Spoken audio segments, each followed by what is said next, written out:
Don't worry, no one heard anything. I'm nice like that. No incrimination. No, don't worry. No incriminating words yet. Hello, everybody. Thank you all for joining us for another episode of Aetherseed Cycle of Stars, our D&D live play game set in my own little homebrew world of Telia. But the clock moved to a modern era with industrialized light and magic, and you can buy cantrips in the pharmacy. Before we jump into proceedings, let's just quickly go around the room and everyone can tell you who they are and who they are playing. Nate. Hello, I'm Nate. I'm playing Errol Remenash, the Crackling Fighter this evening. Kat. Hi, I'm Kat. I'm playing RaQui MriTtyur, the Aarakocra Bard. And Ash. Hi, I'm Ash. I'm playing Olo, the Lightfoot Halfling Rogue. Awesome. We sadly don't have Jade with us tonight. She is off on her own adventure in the real world. But she will be back eventually and will continue her conversations with a demonic entity. Well, not demonic entity, a dark god. A dark god. That's the closest thing. You can have any hostage you like. You won't be able to use it against me. I will still kill them all.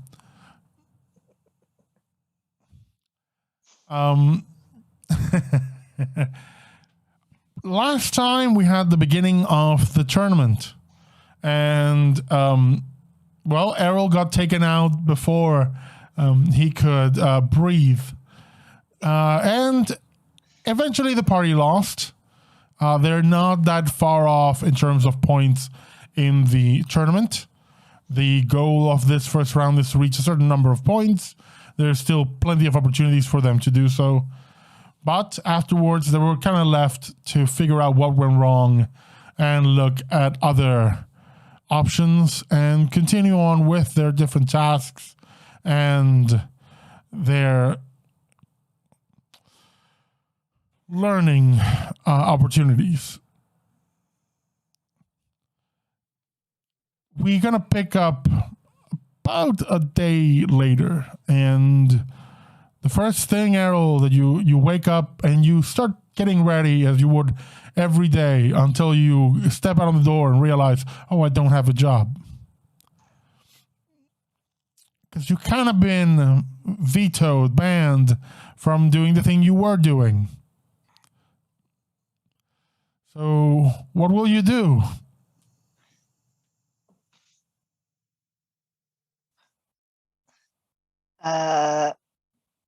Go and speak to our I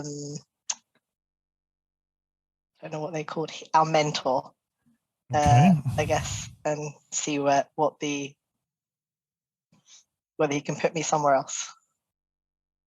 You're going to go talk to Darbus. Yeah, you can get in touch with him. You basically have his number. And he replies, Errol, what's up? Good morning. Morning, I don't know, boss, chief, whatever. Never say that again. Darbus is fine. So you probably heard that the captain fired me. So Yeah, I heard. I think everybody's heard. is there somewhere else that can be useful? I think, if I'm not mistaken, what you've been told to do is essentially do what we do for a living. Pick up, the odd job. We do have like a notice board where people who need things, put them up. Gotta get used to that one. That's what we do as seekers. Got it. I'll go find the board then. Thanks. Notice boards are pretty much all over the city, and you can even get them on your phone, and you can look at available tasks and how much they pay, etc. Yeah, I guess Errol will go answer some notices. Okay. Right. While you're going out to do that, RaQui, what is up with our dear Arakokra? So I am just doing my shift.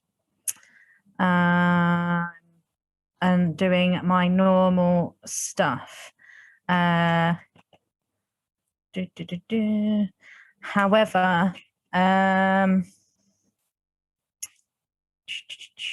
I do want to arrange to go to the library because I potentially want a quiet room somewhere away from the guys. So after my shift, I'm going to pop to the library and just see whether or not they have any like quiet rooms that I can. I mean, technically, while everybody is out, you have your own room in your own place where you can presumably lock it and be left alone. I mean, yes, but they're also really nosy, and I don't trust that they're not going to try and like come along and okay, I mean, fair enough. Whereas I know they won't turn up at the library, so yeah, we all know their book is theirs. Unless we're looking for you, because that'll be the first place that we look. You arrive at the library and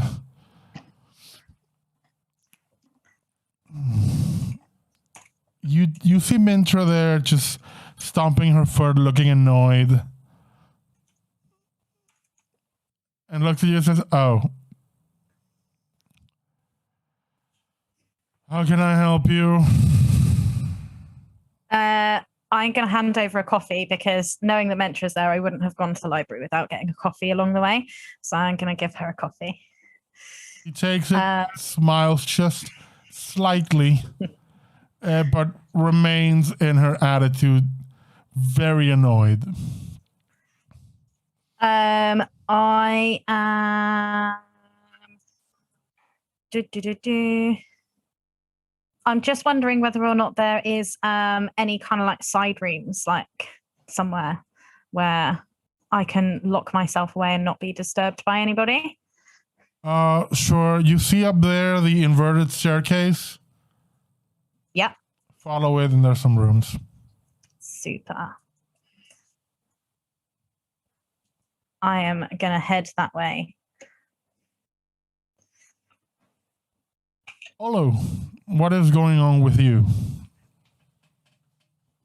I'm still really interested about those guys. I saw juggling swords. I'm going to have a look around for them, try and get a conversation started.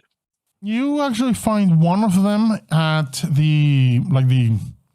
that stadium area, and he's literally just juggling knives. I'll get my knives out and try to copy him. Make an athletics check. Actually, no. Let's make that an acrobatics check. No, actually, no. What am I saying? That's performance. What am I talking about? Check. This is pure performance. But you can replace the charisma for dexterity. I got 12. You throw them and catch them, like with one hand, one with the other, and don't cut yourself up too badly. There are a couple of nicks and scratches, and it's compared to this guy way clumsier. But you look like you're trying. Let me see if he actually notices you, and see if are you intending for him to see you or just practicing on your own just to try to copy what he's doing? I'm not hiding it. I'm just copying. After a little while, after like the third time, you've gone like, ow, ow, ow. He does approach you. This is a gnome guy dressed in what looks to be almost like a harlequin outfit. It just looks like the material is not cloth. It's not even leather. It looks very hard, almost like it's an armor, but it's been shaped to look like a harlequin. It's very strange. Anybody's sorry, I mean, I don't want to bother you, but I got a few pointers if you're interested. Oh, yes, I'd be very interested. Oh, sorry. My name is Wilbur. Olo. And he just starts kind of teaching you a bit how the technique is. Make another performance check for me with advantage.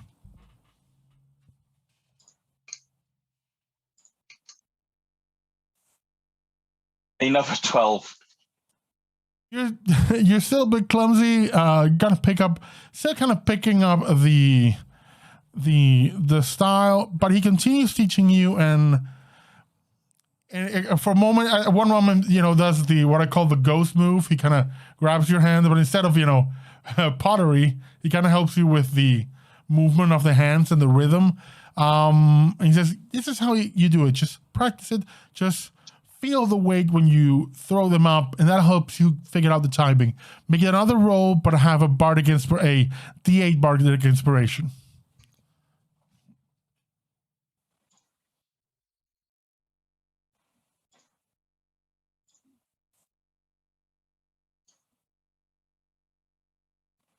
29. This time you start, and you actually start with the instruction. You start picking up the technique. You start going faster and faster, and you don't realize it because you're focused on the task, and he's helping you along and just giving you advice and just hyping you up and just excitedly looking at what you're doing. That you don't realize that he slipped 2 more knives into your throw, and when you actually let them drop, you realize you see the 2 knives. You say, "Okay, my knives," and then 2 more drop, and you realize you've been juggling 4 knives without realizing. That was tricksy of you. You're a very good teacher. Thank you. Hey, not a problem. I mean, you seem like are you interested in this kind of thing? Yeah, I've recently decided to put my skills to a different vocation. Let me introduce you to my my partner. I think between the 3 of us, we can, with the 2 of us and you, we can teach you a few things. And he goes and introduces you to his partner, who's this was the other person he was kind of competing with, and it's a dwarf named Errol. Kind of like Errol, but with an A. That's not going to be confusing at all. He goes, "Hello there, my name is Adel. What are we doing, Wilbur? We just kind of give some pointers, teach you kind of the thing we do.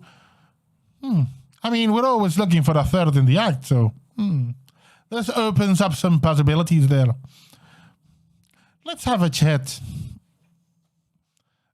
And you begin to learn, and I'm telling you straight away, as you're going to be practicing with these guys on a daily basis, the next time you level up, you can go and get your College of Swords level.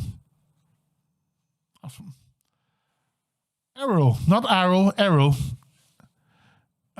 Where do we find you? You're standing in front of this notice board, in front of one of the many eateries and canteens. There's a whole lot of stuff here. What kind of area, let's call it quest type, would Errol be looking for? There's let's do it the video game style. There's fetch quests. There's monster hunting. There's some, deliveries. There's some protection. Helping out with, let's call it labor. There's anything you can imagine.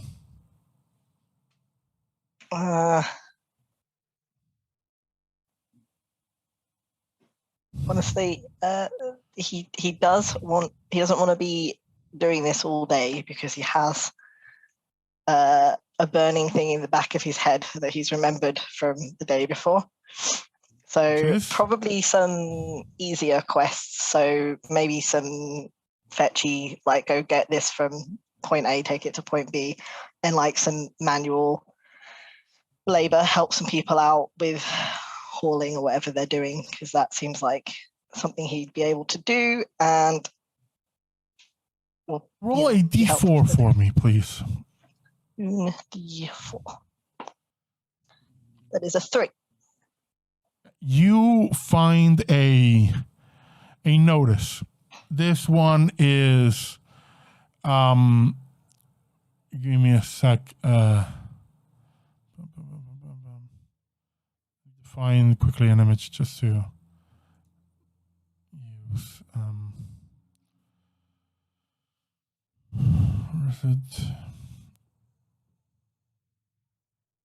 Sorry about that. Just finding my quick map of this city to give you the exact, let's call it coordinates. Say call it in a way. Just need to find it over here.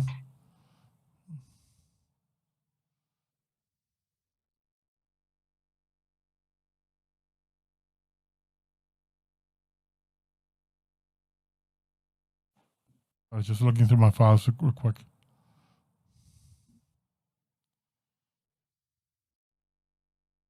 Right. So this is a task to take something from the building corner, which is that area where, you know, all tools and items are made and are taken to the many places they are needed above. And you need to take this one to the eating corner, just where corners are the name of the different districts in this town. This is where you basically asking you to take a set of items. You have a very limited time to do so. They need to arrive. It's described as warm to the eating corner.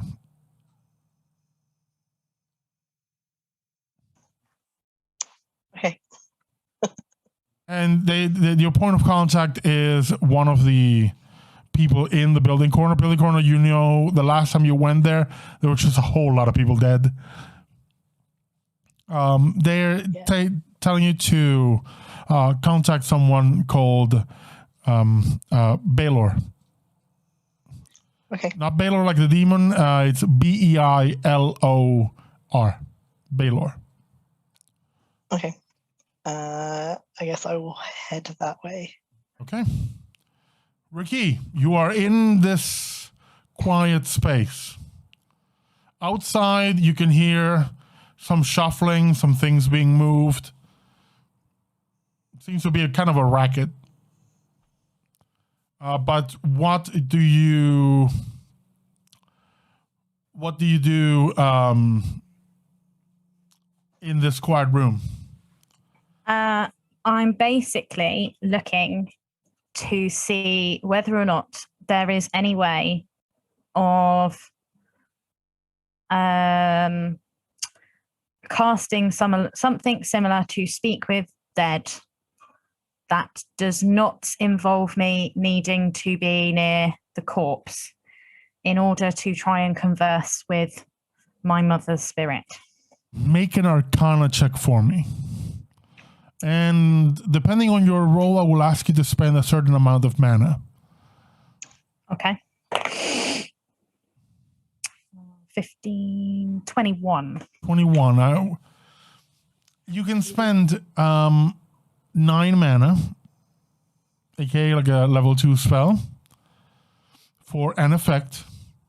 Or this kind of thing when you're kind of working this is like pure inspiration, pure raw magic, just trying to will it. Normally kind of like the realm of sorcerers, but you are also a spontaneous casting. It is part of you. Normally the difference between like you and a sorcerer is you need one kind of component, usually verbal or somatic. You, as a bard, you kind of choose which one you go for. That's kind of what you use to channel your magic. And you're kind of working on this, and you realize that you have found a connection. The more mana you pump into this, the greater and more stable the connection. Again, this is highly experimental. You're not entirely sure that you are, hooked up to your mom, that you can, you will be pulling her. You're not entirely sure. But you have no other way of knowing or other than just trying it. And you can spend those 9 mana, or you can spend 25. I'm going to spend the 25. You spend the 25 and create this tether. And you, for the first time ever, you see the spectral apparition that follows you around.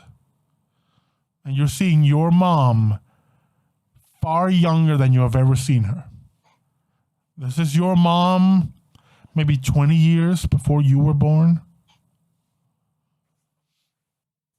And then she becomes translucent, and that tether reaches far back, further away, and you hear a crack, like of glass shattering. And then for everyone who may be watching the area, RaQui disappears. And everything goes dark. Errol, you arrive at the building corner. Yeah, everything's fine. Fine, it's all fine. It's all good. Not a single problem is had. So tell us. I meet Baylor, I guess. Baylor's there. Baylor's a minotaur. And he's kind of hunkering over like a tiny piece of paper, just writing things. Oh, hello.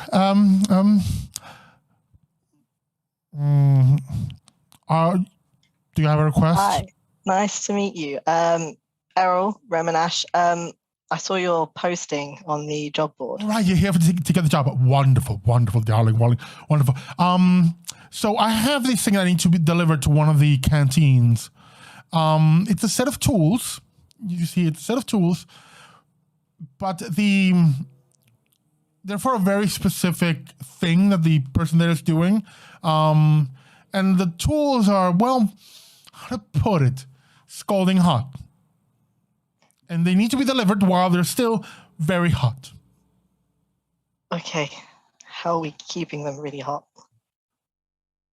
And he punches a button behind him, and it opens an oven, and you see this box that is just hot red. Here's some gloves. They'll help somehow. A bit, kind of. Not really much. You don't have like a tool? I'm not the one really paying for this. The one who's paying for this is the end client.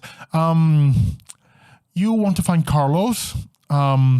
He is a fire giant. Got it. Only fire giant there. Easy to find. It'll be easy. Big guy, fiery.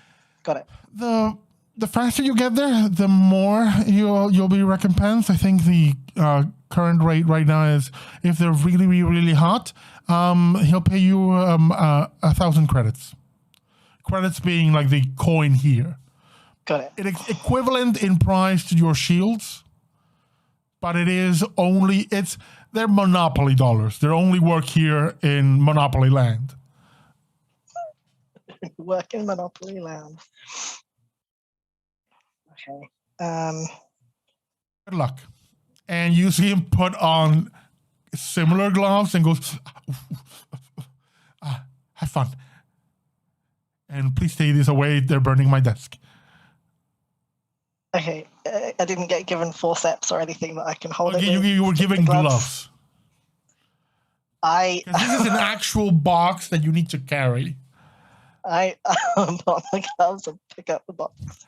You immediately take 5 points of fire damage. Got it.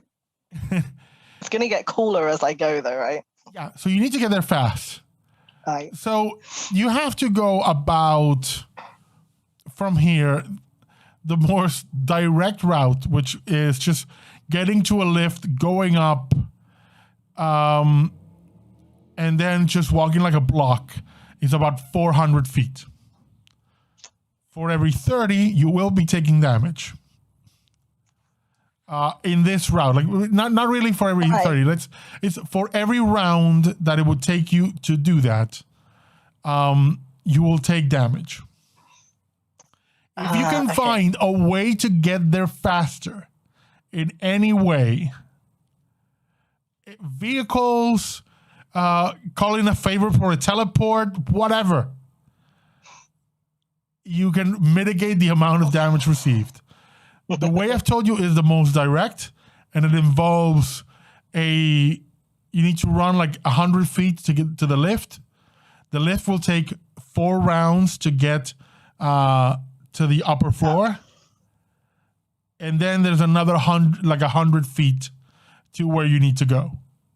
So in total, depending on how fast you're running, you're looking at 6 to 7 rounds of holding the super angry hotbox. Is there a taxi rank? That'd be faster, right? Getting a car. Yeah, but you will have to wait for the taxi to arrive.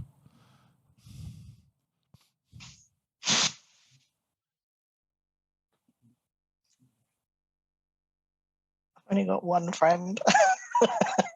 Every 5 rounds, this thing is getting cooler. Every 5 rounds, it gets cooler. Okay, and it's 100. Okay, 100 feet to the lift, and then 4 rounds, and then how many rounds or how many feet out of the lift? Out of the lift, it's another 100 feet straight to the place. So 200 plus 4 rounds. Yep. And every 5 rounds, it's going to get cooler. Mm-hmm. How long does it take to, if I took out one of my modules and then boosted something? That takes a minute. Sorry, no, that's actually just a that's an action. That's 1 round. I mean, the action on the round.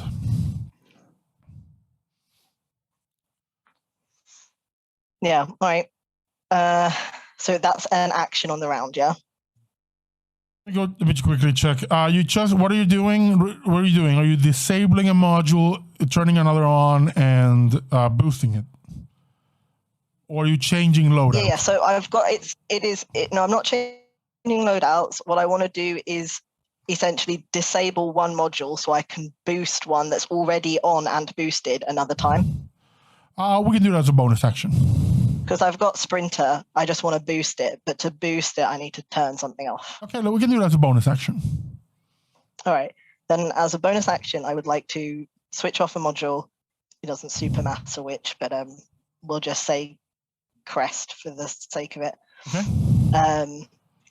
And then I will boost Sprinter again so that I am on 50 feet of movement.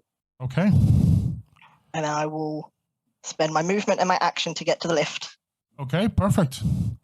1 turn. That's 4 rounds. 1 turn completed. That's for this round 4. And I will roll for each of the 4 rounds. Yep. At any point, you do have an ability from your ancestry that does help you here. Yep. But it will be first one 5. All right. That's second one. Second one 6. Third one. Are you still not using it? No, I'll use it. I'm just looking for it so I can find it's it. It's 1d10 and you reduce the elemental damage. Plus con, yeah. Yeah, by that amount. Oh, no, that's not a d10. Sorry, that's a d8. Oh. 8. I take. You reduce 8. the damage full for that 6. The 6 doesn't do anything. The next round, 2. And the last round on the left, 4. So now you are up, and this thing has reduced some of its heat. Not enough to decrease the damage, but it's one step. Every two steps, the damage goes down. But then it's movement and action just to get there, so that I'm there. You get there and you kind of shove this thing on a table. And the fire elemental goes, wonderful, wonderful tools. Oh, nice temperature. I like the fast service. Very good, very good. He just, with like a set of pliers, picks up a card and throws it your way. It's a card, like a credit, it's kind of like a credit chip for this town, has 1,000 credits. Thank you. Much obliged. For the record, in your previous thing, the one you were doing like on a daily basis, monthly you got paid like 2,000 credits. There's a difference between a steady job and like whatever. And this kind of thing, where that's the bread and butter of a seeker. So of course those will be much more volatile, but there's an option for a whole lot of payment. I guess there's also like I could have got there and so he could have been like, yeah, someone else already. I mean, if you didn't have your like sprint or everything, it would have been like 3 rounds, or at least 2 rounds to get on the lift, then 4, then another 2. By then you would have gotten like half the payout because the tools, and you see him just getting the tools out, and what you see that he's cooking, it's a hunk of meat that is frozen, and every time he cuts it through, what's left of the chunk of meat refreezes. So he basically, the box, it's just a box of knives, but he's basically just going to and cuts one. That one's already cool, grabs the other, slices, and does that for the entire hunk of meat. That's really cool. He finishes cooking, he looks to his like sous chef, and he goes, Al, we got it. We have everything you need for the ice dragon stew. Go. Errol like leaves, but he's just like, ice dragon stew. Carlos looks at you. Actually, ice dragon tail. The dragon provided the tail. That regrows, so it's not a problem. Oh, like a lizard. I mean, even a dragon has to make money somehow. And yeah, that's true. We do like to tell him when we have the stew on, so he doesn't come in and accidentally eat his own tail. That's awkward. Yeah, I can imagine. Anyway, okay. Thanks. Thank you. You're welcome. He actually pulls like a sheet, just like a little clipboard, and puts it up. Can you put in your details there? Yeah, sure, you got it. And writes his detail, like name and Thanks. I might request you in the future. You got it. Have a great day. You too, my friend. You too. Come by in about 25 hours, and you will be able to get some stew. Got it. Breakfast tomorrow, then. Yep. Olo, you've been having hours now of juggling and knife fighting and choreographies. For the most part, it almost feels like you're just training for a show. But I'll have you make an acrobatics check for me. 24. You're practicing these things, and at first it only feels like you're practicing for a show. But slowly, as you're getting looser and into it, you kind of realize how these steps that you're being taught kind of feed into your own style, and kind of how you're thinking differently when it comes to your movement. And you realize, hey, you kind of see the first inklings of what this kind of path will do for you, and the way you think and the way you see the world and you fight.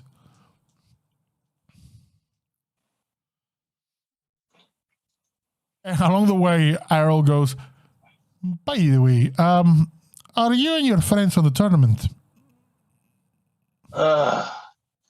Yes.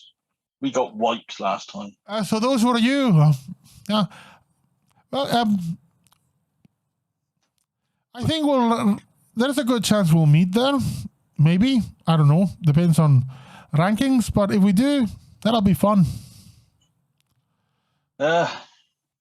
I've seen your skills, but I think maybe if our team works together, we might be all right. We've got a lot to learn. Errol, the gloves you have are almost burned through. There's like a teensy tiny mesh left of the gloves between what would have been the box and your hands. Ow. I'm going to take the gloves back, I guess. RaQui, you It's so find dark. yourself not where you were.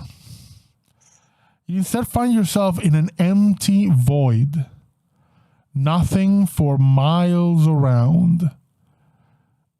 And what you see then is just a rocking chair.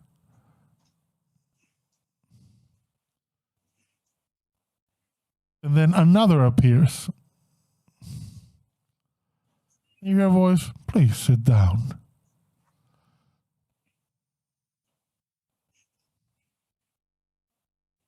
I very slowly approached the empty rocking chair. Not that one, that's fine. Just kidding.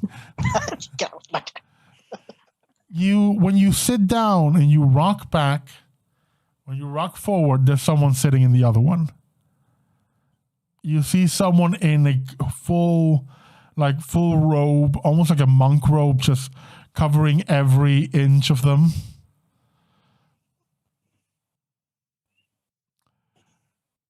I think you may have broken something. But it may be fortuitous.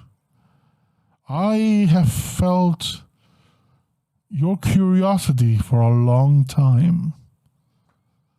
And I know you've helped some people along. So I've thought, when I felt you trying to reach further in, I thought, why not have a chat? So here we are. Normally, I would talk to people in a place of more direct connection to myself and my kind. But I don't think you're much in the way of faith. I think you're more in the way of learning and questions. So perhaps this is a better option. You've been looking at death for a long time. Is there anything you'd like to ask?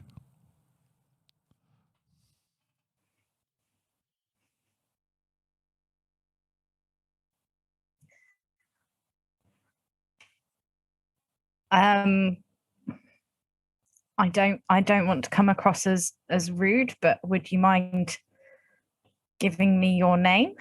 Oh, apologies. Always forget that one. And pulls back the hood, and you see a bright blue skeleton. And kind of pulls the sleeves back, just skeletal hands. I am Nivrush, the caretaker of the lost. I think in terms you might get better, I'm the god of the dead and death. I prefer myself as caretaker. I watch over those who have had their time and are now beyond that. And as well as those who have returned in one way or another.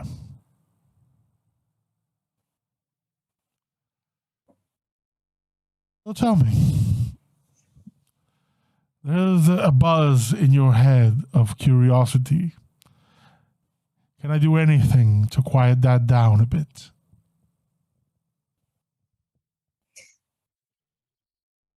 You say I broke something.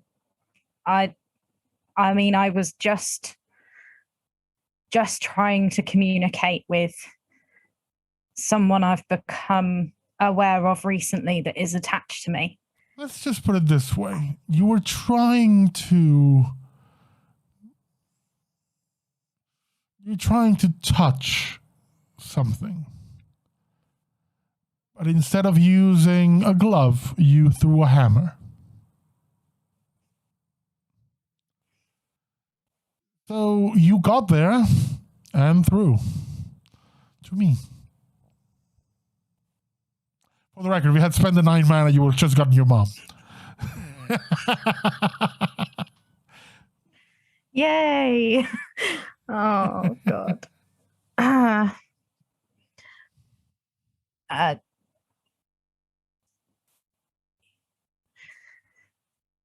You talk like you know me. This is the first that I'm aware of you. Like, I mean, I know most people. At first, and right now, I know them a little. Eventually, we will be very well acquainted. As I am very well acquainted with everyone whose time has come up. Don't worry, yours is not. I'm here because you reached out to my side of things. And I felt it prudent to come say hi. Hi. he's really creepy. Hi.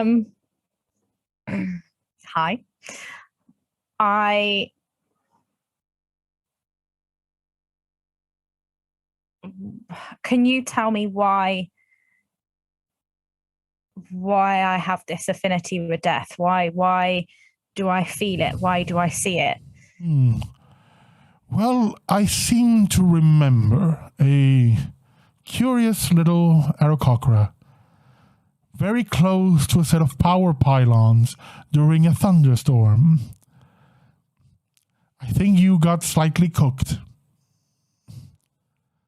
You saw something, didn't you? I did. What you saw was across the veil. You saw something that is no longer living. And that experience marked you.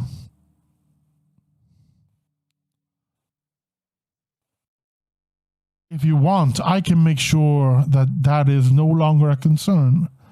I can remove that mark from you. But I don't think that's what you want.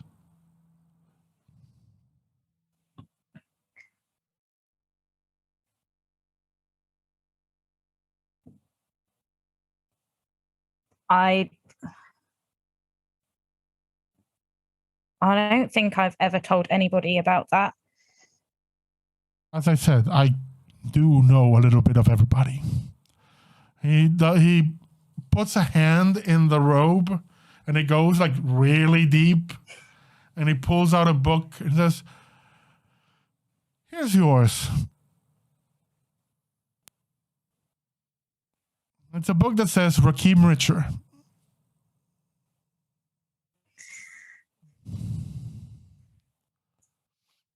You're right. I don't want to lose it.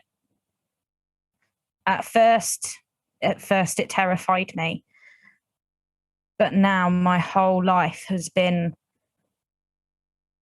based around that. I use that to help people to help the dead find the answers that they couldn't find in life and get the justice and the ending that they deserved. I wouldn't want to lose that. As much as at times it terrifies me and at times it completely overwhelms me. If anything, I want to know how I can help more, how I can use it more to do the good that I want to do.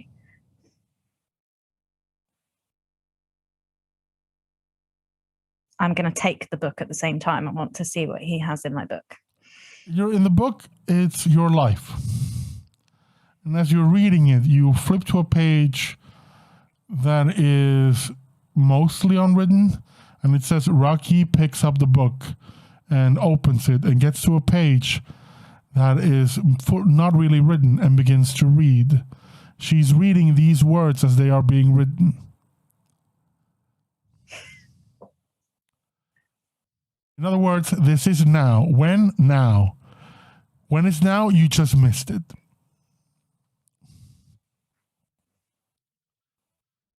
This is the transcription of your life. Because eventually, that book will have an ending. And by then, I will fully know you, as I've already said. I get to know everybody very well at some point. For now, though, I know what you have written. There's still more for you to write, or little, I don't know. That part of the deal is left to mortals to decide. How far along your book is. And he takes the book back and says, sorry, spoilers. Well, not really, but it's good not to read too much. Or worry that there is a book.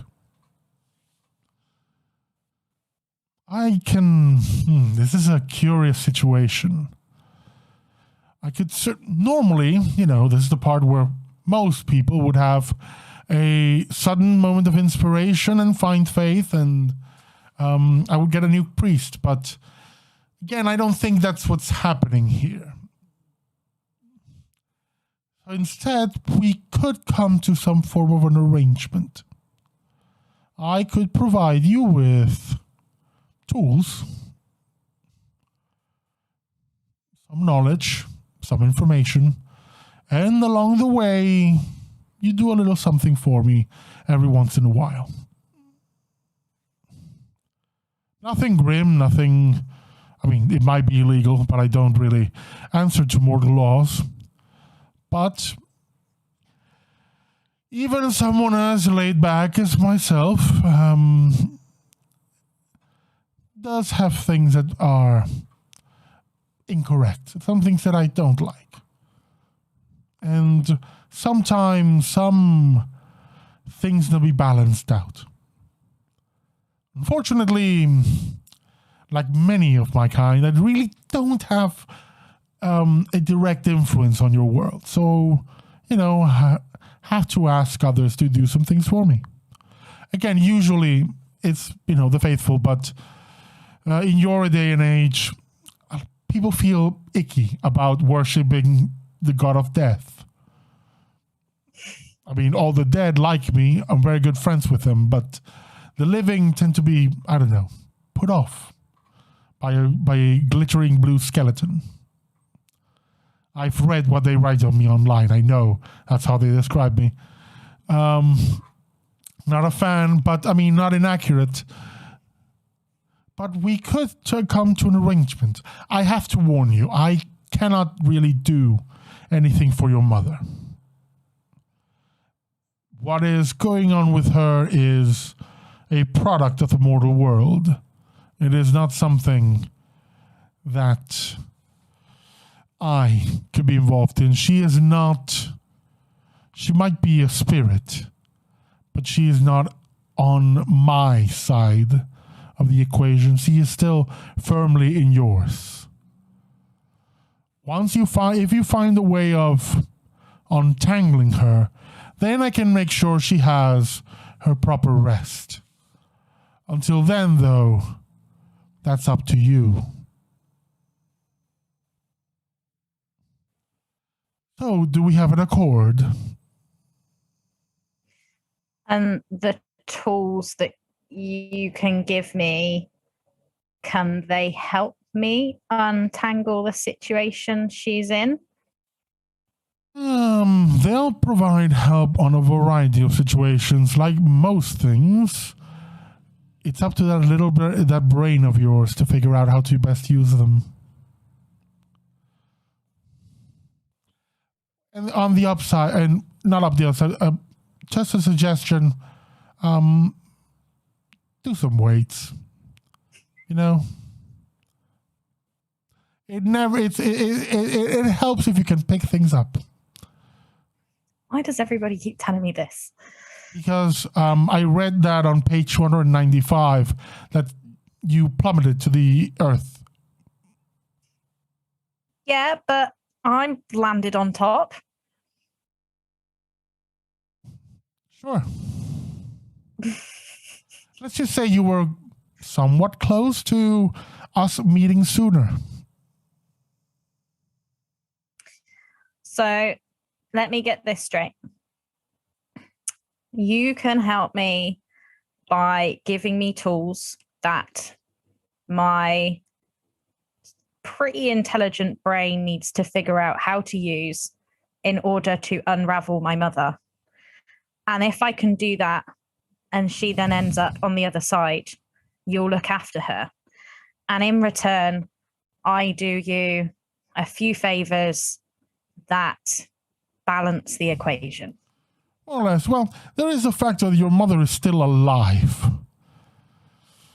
So once you untangle her, there's a good chance she'll return naturally to her body. But in the off chance that she doesn't, because it is kind of a unique case, if she does move along, I will, of course, as is my duty, take care of her. That is not dependent on our transaction. That will happen regardless. And you seem, if you're concerned about the whole tools and needing to figure them out, he produces a scalpel. This is a tool. And you learned how to use this. That applies, and it disappears, and out appears your weaver. This is a tool. You figured out how to use it. And it disappears again. Everything is a tool. Even if you permit me to be a bit callous, even your friends.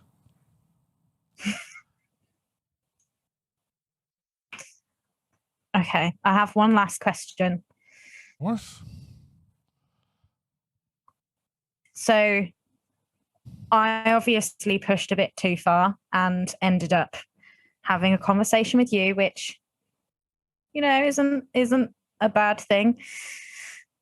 A little bit scary, but not bad. I mean, to put into context, you didn't push into the realm of the dead. This right here where we're standing is the edge of the coin. This is the edge of oblivion. Beyond here, there's nothing. So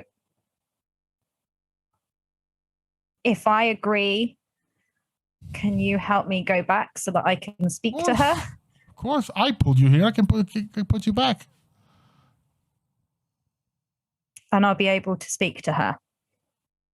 I'll allow it this time. After that, you'll have to figure it out on your own.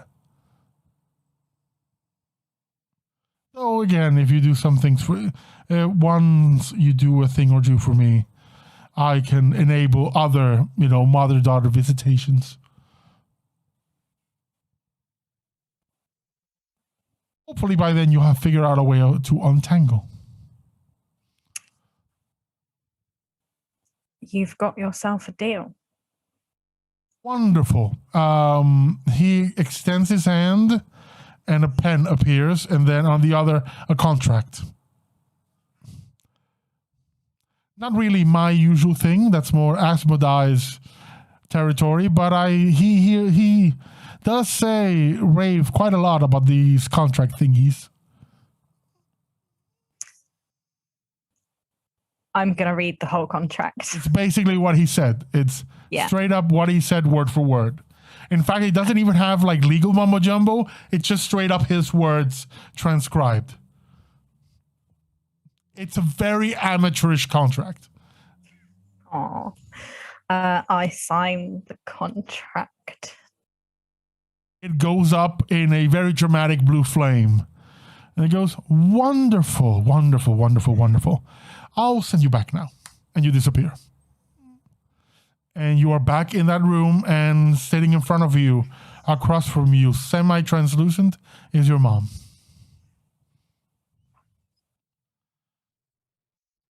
Hey, sweetie. Hi, Mum. I don't know where to start. Do you know that you are a spirit and that you're not in your body? Yes. I realized that when I was looking at myself. And how long ago was that? Long time ago. I mean, for a long time I felt that I was floating, weightless even. But then you were born, and that's when things came into focus. Did you know this was going to happen to you? No. I don't remember how it happened. I must have made someone angry, I suppose. What's the last thing that you do remember? Waiting for your dad. I was by a bus stop. We were going out to a concert. This was very early. We had just met. And then everything went shaky. And after that, everything just... almost like I was hearing it in a tunnel. Very far away from me. Strange, even. And also I was hearing myself talking very far away.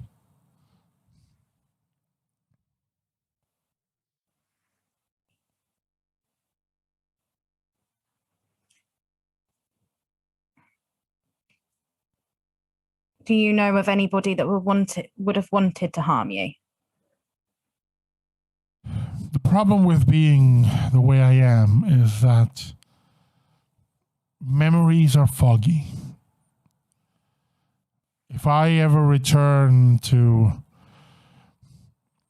home, so to speak, I may be able to remember, but until then, it's too difficult.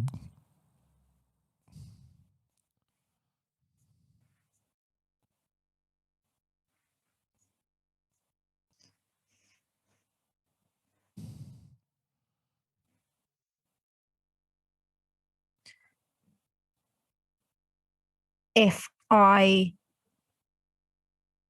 go home with you, with me, will that help you to try and remember? I don't know. You see her begin to flicker. She looks, seems time's up.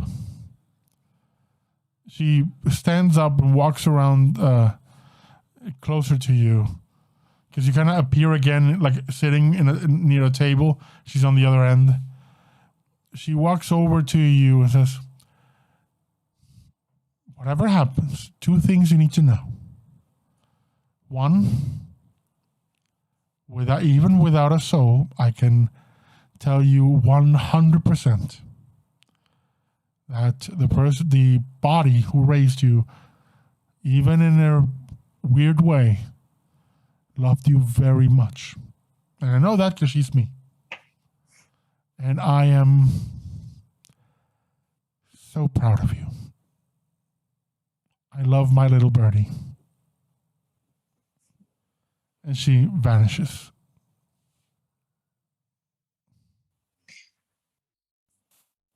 When you next level up, you can take your levels in Warlock.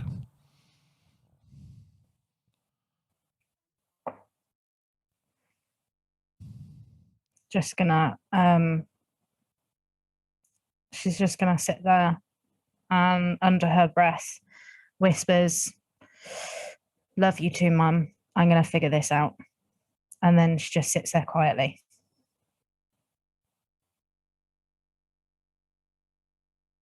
Everything is quiet, and you once again hear like that commotion outside. Like something is happening in this place. And you hear Mincha going like, "Oh, come on."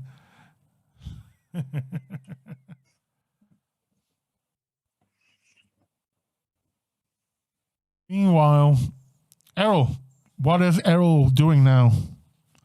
You've made quite a bit of money in about an hour.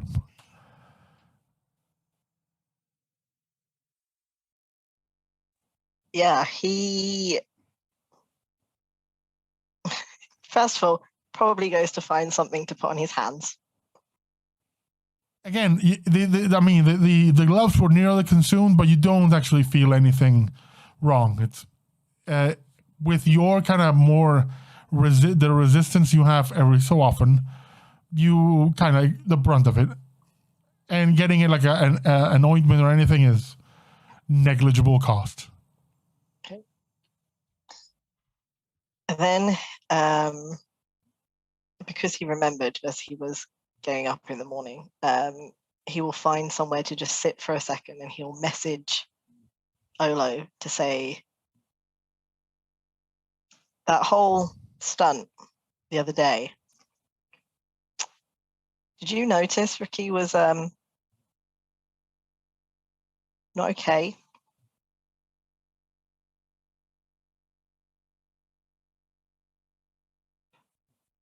Olo messages back. No. She seemed normal. She's always in a mood.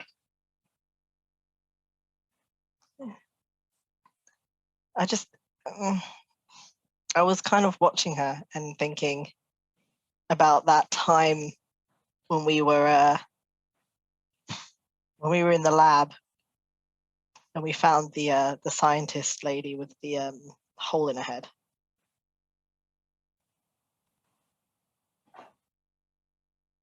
Remember how she flipped out then? Yeah. Yeah, she wasn't okay then either. I tried to pin her down that time and didn't get anywhere.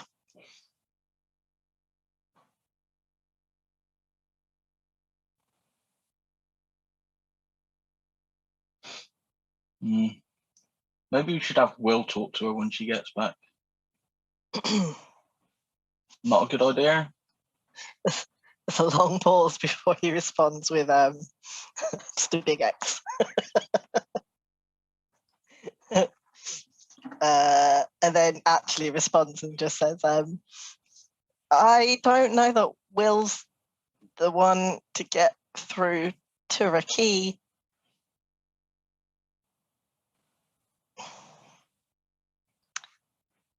I wondered if maybe, I don't know. I don't know how you get someone like that to open up, and I'm not the best at these things. She likes books. Maybe she's got a diary we could read. Oh yeah, we'll just go breaking her trust. That's how we get her to open up. I'm just putting out ideas here.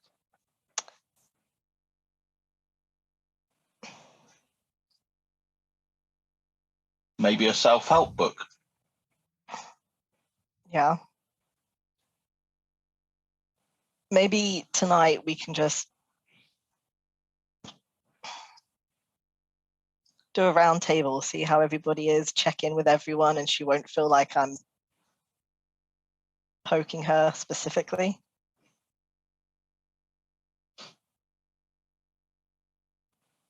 Maybe. You'd have to participate. Great. Great. You Sad get one face. of those. You get one of those happy faces. One of the big ones. All right, we'll table that for now. But yeah, I guess we do need to sit down and talk. Upside down smiley face. Tonight then. Yes. Okay. Awesome. Also, did you know delivering tools is it's pretty good if you can handle the heat. Just what? Question mark. Just respond with like the pound sign or the shield sign, whatever that looks Yeah. like. It's more or less like the dollar sign, but it's like a shield with the two lines going down. Let's respond with that emoji. And then remind me, DM, did I think I spoke to Corin, right? And I told him about the lack of vacation. The last time you spoke to Corin, you both spoke about the fact you hadn't seen each other in a long while, and you didn't know when you would be coming home or anything. And then we were told we would probably be posted somewhere. Yeah. And how long is that away? A few months. Couple of months. Yep. I will text Corin with update re-vacation. Unlikely. Should have solid I don't want to say address, posting in X months time. The last conversation you had relating to this topic was with Roderick, who's the one who told you, your husband could move his ass. Yeah. But Errol just sort of texts it because he knows Corin's either still asleep because it's early here and it will be late there, or just getting up for work. So yeah, we'll send it as a text, as quite a short text, and just that, and also customary. I love you. I miss you. Heart. With that, you feel someone sitting near you. You're on the bench and someone sits to your side. It's Roderick, and it's going, "Hey, I have a job. I might need your help." Oh yeah, you got it. Yeah. So I something, just delivered some tools. That was crazy. something's escaped from downstairs from the living quarters. From where we have all the animals and stuff. And apparently it's on a rampage coming this way. You're big and strong. Can you stand there in the road and catch it?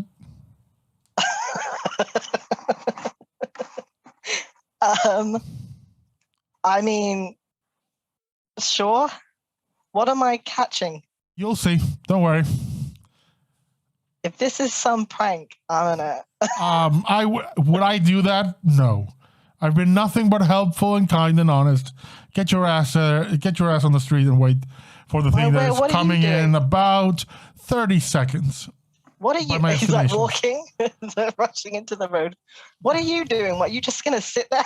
I'm waiting for you to slow it down, and then I can trap it. Okay. I'm not the only big, strong dude around here looking at Roderick. Sure. Brace. Which direction? You're just fine. You're just fine. Make a perception check. Let's see if you actually see something this time. Oh, it's not bad. Hang on. Errol. Do I have a bonus to perception? No, one. 17. 17. You're there standing and you actually see something moving and people getting out of the way. Something is coming down that road. And you kind of notice back to where Roderick is, and he's just leaning on that bench, and you're fairly certain he's checking you out. He is checking that ass. Let's have you make an insight check with advantage. Let's see if the gears finally move in Errol's head.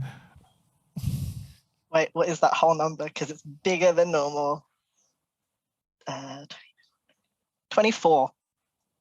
Well, right, you look at it and you have a moment of flashback, and you look at all your interactions with Roderick, and you finally go, oh. Oh. Huh. And at that moment, this like wheel made of gleaming metal, like gleaming blue metal, just rushing down this street, coming straight at you. What are you going to do? Are you going to brace and try to grab it? Use your weapons? What are you going to do? Bonus action, Giant's Might. Get big, brace to hold it. I'm going to need an athletics check, DC 20. Okay. If I am big, I get advantage. Yep. Nope, don't need it. Natural 20 plus 6. You grab this thing and it pushes you back, and it keeps spinning, and eventually kind of slows, and you hear a muffled voice coming within you going, hey, what's the big idea? Yo, slow down. Come on, man. And it unfurls, and what you see is a dragon. Made where the scales are made of almost metal, but they're blue. You're scaring people. Rampaging. That's what they're calling it. Rampaging. Oh, this is not the bottom floor? No, you left that a while back. Oh, oops. Oh, well, I'll return now. And it turns back and starts to go down the street. Yo, wait, slow. Why? I'm going slow. Chill, dude. Whatever. And just waddles down the street. And you get a very friendly team player pat on the ass going, good work. It's much higher up now. Now that I'm large.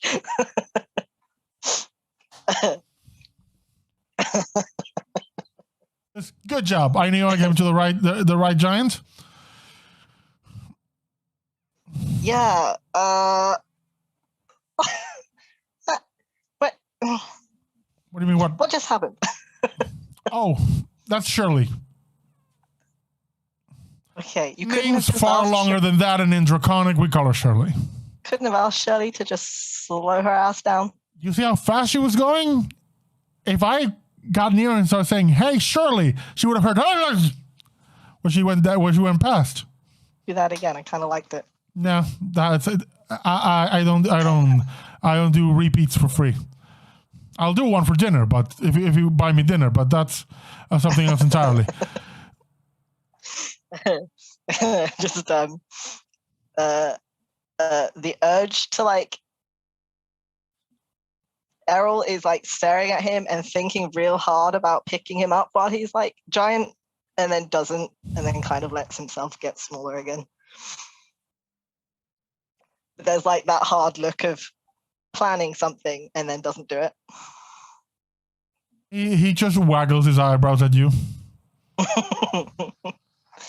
I was gonna pick you up, and then I thought, you got friends around you here. can pick me up anytime you like. I can't promise I will just let it happen. I make it playful, but let's get we can talk about that some other time. And he pulls out a card and throws a credit chit for 300 credits. So I didn't do anything. I mean, thank you. He puts it in his pocket. I got what I wanted out of it. So you're getting paid. All right. Well, I mean, I'm 300 credits up, so we could do dinner but maybe not now because I have to have a talk with a bird tonight. Is that a euphemism? No, it's the same bird that you met before. Right, just word of warning. Don't just call that a cockerel bird. It's just ever so slightly racist. Just saying. Yeah, but well, Just yeah. word of advice. Especially, I've met RaQui. She's on the high-strung edge of things. You call her a bird, she's gonna peck an eye out. She's normally pretty fine. I guess Olo may have made a few jokes of late. She may not be pleased. Anywho, I need to go see that Shirley is back in her place, resting. Fucking chrome dragons, man. And walks down the street. He tries real hard.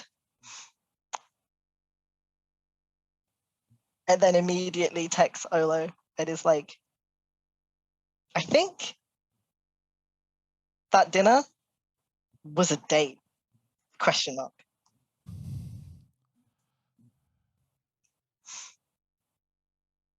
He just sends back a picture of whoever the most famous detective is. Sherlock Holmes, like the little hat. No shit. Sherlock Holmes. No shit, Herlock.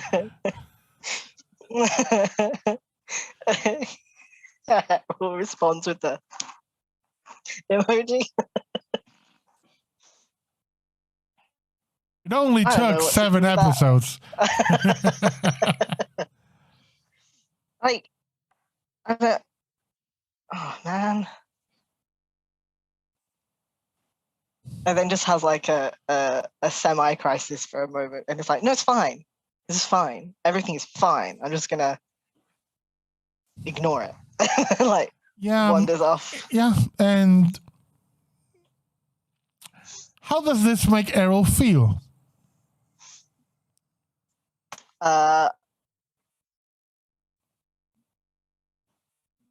I mean, I guess pretty good. It doesn't hurt to have someone like find you attractive. But he's then also kind of like, wait, I don't want to lead anyone on. Have I been doing that? Nah. Just gonna ask, has in being playful, has he inadvertently been, kind of flirty? I think so. I would, in any other circumstance, I would say no, because normally he'd be at work with like Rotnar and Barris, but he's making a concerted effort to, chill out, relax, don't be so paranoid about everybody. And yeah, that's probably led to more bantery behavior, which for Errol's as flirty as he probably gets. Figured as much. And I think with that, the day kind of winds down and you all return home. Is RaQui returning home at some point, or staying out and about, contemplating life, the universe, and everything?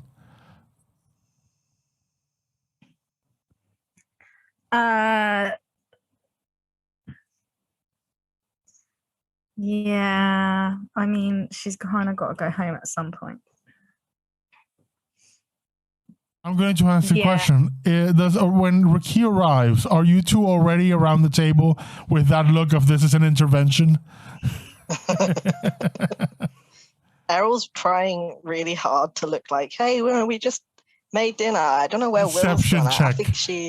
I think she like was doing whatever. But it's Errol trying Roll to a cook. deception check. Olo, how about you?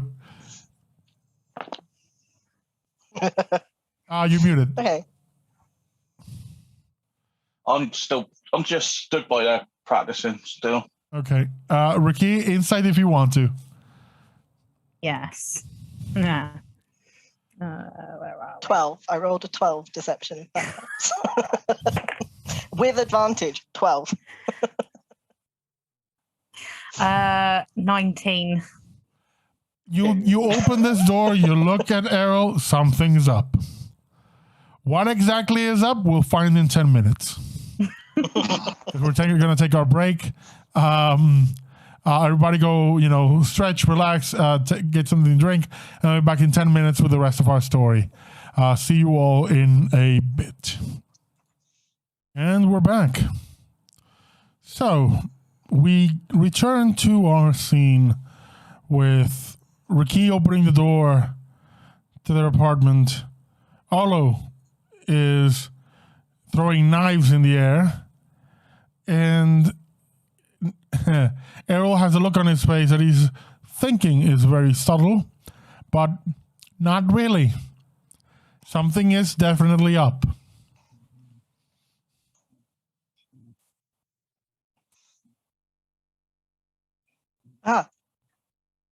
RaQui, welcome back.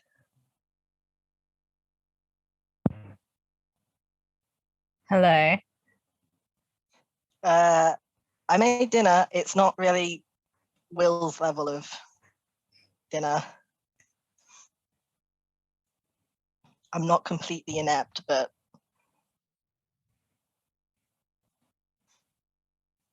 then makes her a plate and puts it on the table.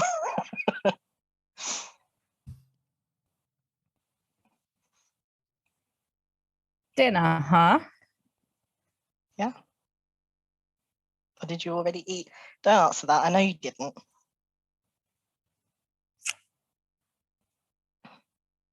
I had some coffee.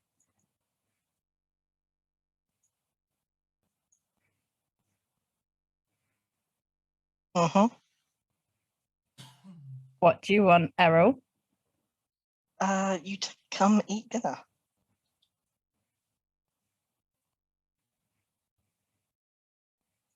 Just gonna sit down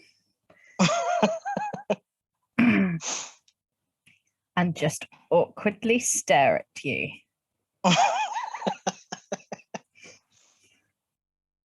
Olo and I were just talking about, how it's been since we got here. Olo, you were just saying how you were settling in. How has it been? Been good. Learned to juggle. Yeah, that's new.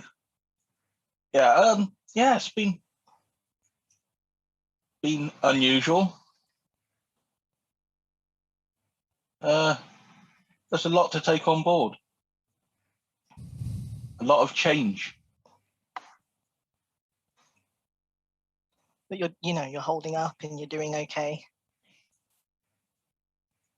Well, it was either this or jail, so yeah.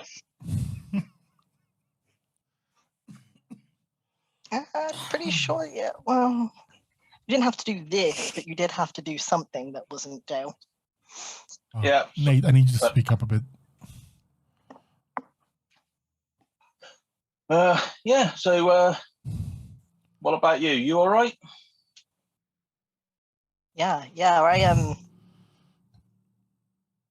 well, the captain fired me, so this morning was a bit of a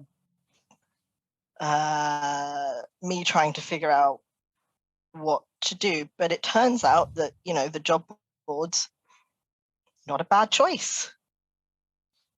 Yeah, I saw you. Yeah, you mentioned money. I like money. Yeah, well, I took some very hot tools to to one of the fire giants in the eating district, and I caught a dragon. Where were they? Why were they falling? They were running. They were running. Yep, real fast, scaring lots of people. Why weren't they flying? Did you ask? They were like a wheel. I can't say I know much about dragons, but is that usual? Anyone can roll an Arcana check. I roll an Arcana check if I'm not proficient in Arcana. You can. You just don't have proficiency. I rolled an 8. Dragons didn't really come up very much in your line of work. In fact, you don't. Before today, you don't think you've ever seen or heard from a dragon. I don't know. I've seen pictures of dragons in books, but like, they just look like dragons, I guess. This didn't look like Different any kinds. dragon you had seen in any book. Also, Yes, was like not literally like this- in the pictures. in many ways, it looks like the scales are armor plates. Imagine a dragon version of Iron Man, just blue. Like they look like the all the scales. They look like they're interlocking armor plates. Just like, and you Try think to describe Roderick described it as a chrome dragon. I try to describe it and I say, Roderick was there. Yeah, he said chrome dragon. Her name was Shirley. She was, nice. Okay. Yeah, that's weird. That's definitely weird. So, I made 1,300 credits today. For the record, on your specific jobs, much like Errol's, you were making 2K a month. so that's easy money then. I mean, if you can hold a burning hot box or catch a dragon, yeah. Hot box. Errol doesn't get it. So, Ricky, how about you?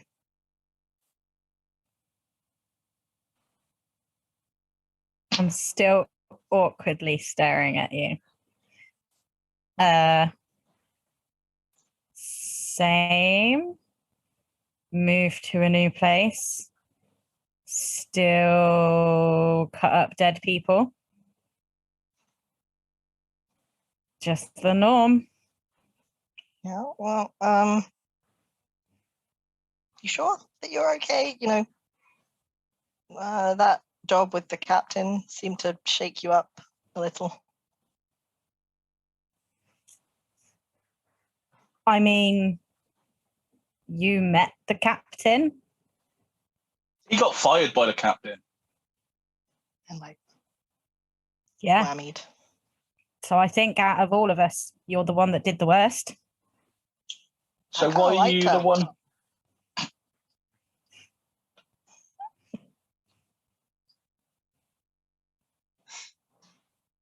What do you want, Errol?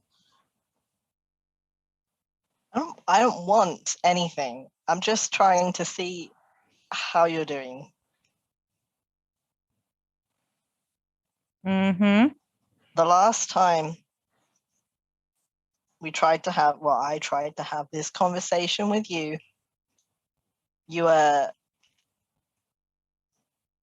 more or less kind of just lied to my face and left, and I thought, okay, but second time. So the first time didn't go so great. So in your mind, you thought you were going to cook dinner, which you're right, is not the same as Will's. Oh, come on, man. It's not that bad. That you would try again in the hopes that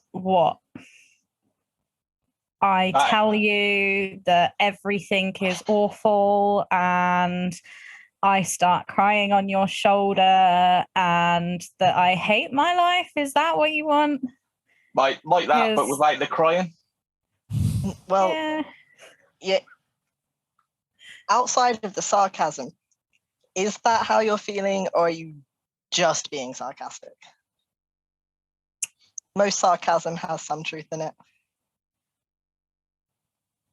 I mean, at this point, sitting right here in this awkward meal with the awkward conversation, yeah, I don't feel so great.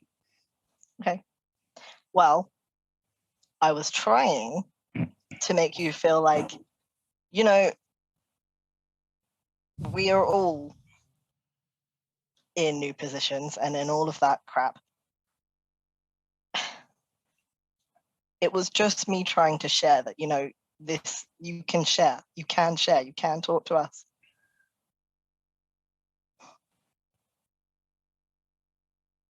Right. Direct approach didn't work, so we tried the indirect, but didn't work.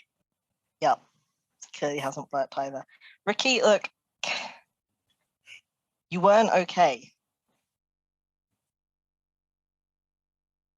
Right. And I get that you don't do emotions or talking.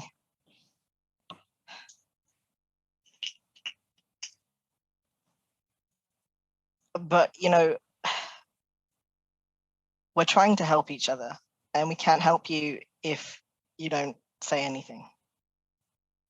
Last time, one of us didn't say shit about what was going on. Didn't end well, so.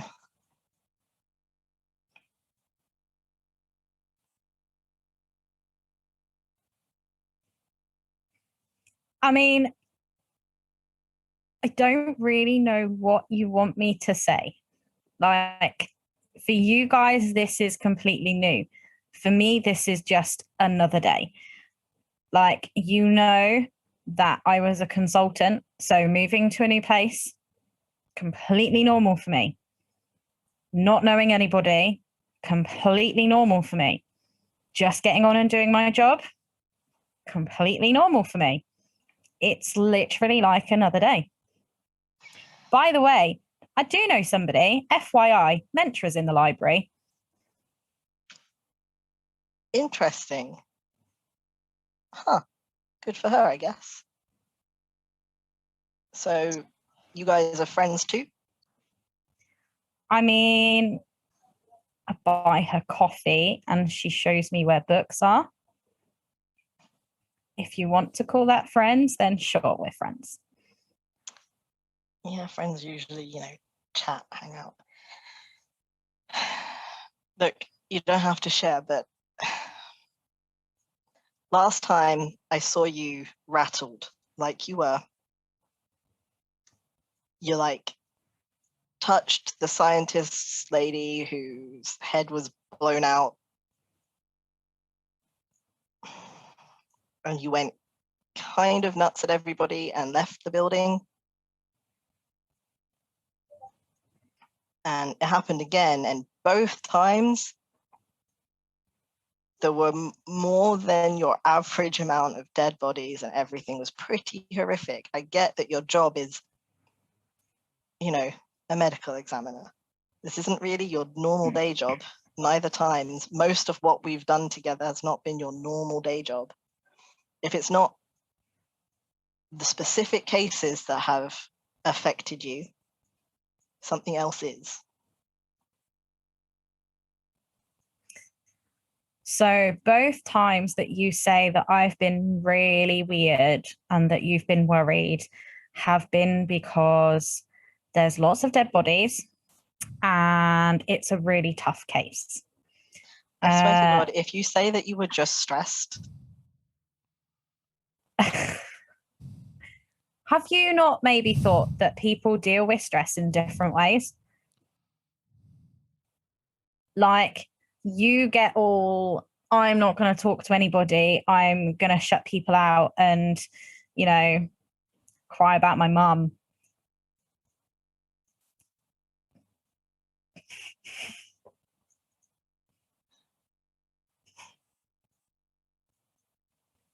We don't sit you down with dinner. I would like to insight check RaQui on her blatant deflection.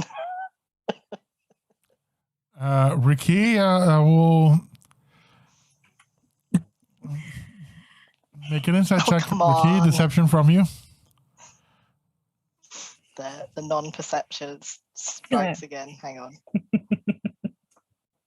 13. 26. RaQui, what are you displaying at this moment? And that is what you will read Yeah, whatever you're trying to tell me, you're feeling. That's what I understand. I'm going to guess that RaQui is simply upset that someone is trying to get into her private affairs. Yeah, like I'm not happy that I've got somebody essentially saying that I don't know how to deal with my job. A job that Totally not what I someone is, get it. this dude is straight up mansplaining your job. Yeah, and basically Not being what like, I was oh, thinking at all. every time that there's loads of dead bodies or you become really stressed, you seem like you can't cope. And it's like, dude, I do this for a living. I'm that allowed what to she be read? stressed, right? I am allowed to be stressed. Both of the occasions that you're talking about, we are talking multiple dead bodies. I was stressed. You think I was stressed because I know the workload that entails. I mean, look at poor Volderies. The man had to take a bloody vacation after he finished with all those dead bodies. A question, RaQui, and I need a straight yes or no answer from you. Does RaQui consider any of these two chuckle fucks her friends? Or more like colleagues, really? They're colleagues. Well, how does it feel for RaQui that a colleague is trying to, meddle so much? Not good. Not happy. Especially considering that I get paid a darn sight amount of money to do a job that I know that I am good at, and to then have people question the job that I do. Especially considering, Errol, that the massive case was to do with your friends, which we managed to find a resolution that you wouldn't have found without my help. I love that the whole time Errol's been like, I know you're not okay, has turned into, you're mansplaining my job to me. I think Errol's not RaQui is clearly upset about this entire thing.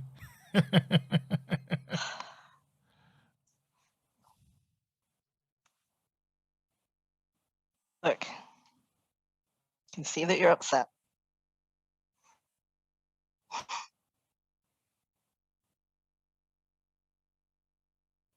I will go back to ignoring it if that's what makes you happy. There's nothing to ignore. Like, you can think what you want to think. I don't need this right now. I'm really tired. I have finished a shift at the morgue, and then I have been in the library doing some stuff. I've come home just to get some rest. I don't need to be bombarded. If you want to have a genuine chat about how things are going, then try having a genuine chat about how things are going. Don't get me to walk in here and know that you're up to something straight off of the bat. Like, because all you're going to do is annoy me. I'm going to pretend that tonight has not happened. I'm taking my food, not as good as Wells, and I'm going to my room where I'm going to get some sleep. I will see you guys tomorrow. And with that, I get up and walk off. I'm just being polite, and I'm going to say Errol takes 200 points of emotional damage. That's normal. RaQui storms off and doesn't notice the cup noodle containers that have been hidden away to make this seem like a home-cooked meal. Errol can probably cook. I just imagine he's got like 3 things he cooks, but that's it. I went well. His dad can cook, so he has to be able to cook something. That went terribly. I get it. I don't know. Was I really like mansplaining her job to her? I thought I was just asking, what was wrong.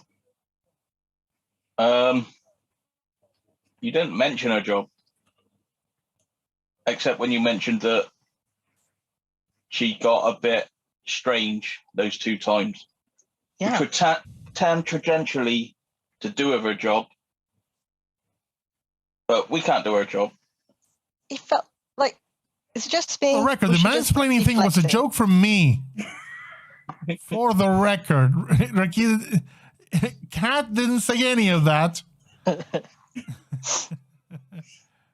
No, but she did say I was telling her how to do her job, and I still don't think I said anything like that. I feel like it just got deflected so that she didn't have to talk to us about how she's feeling.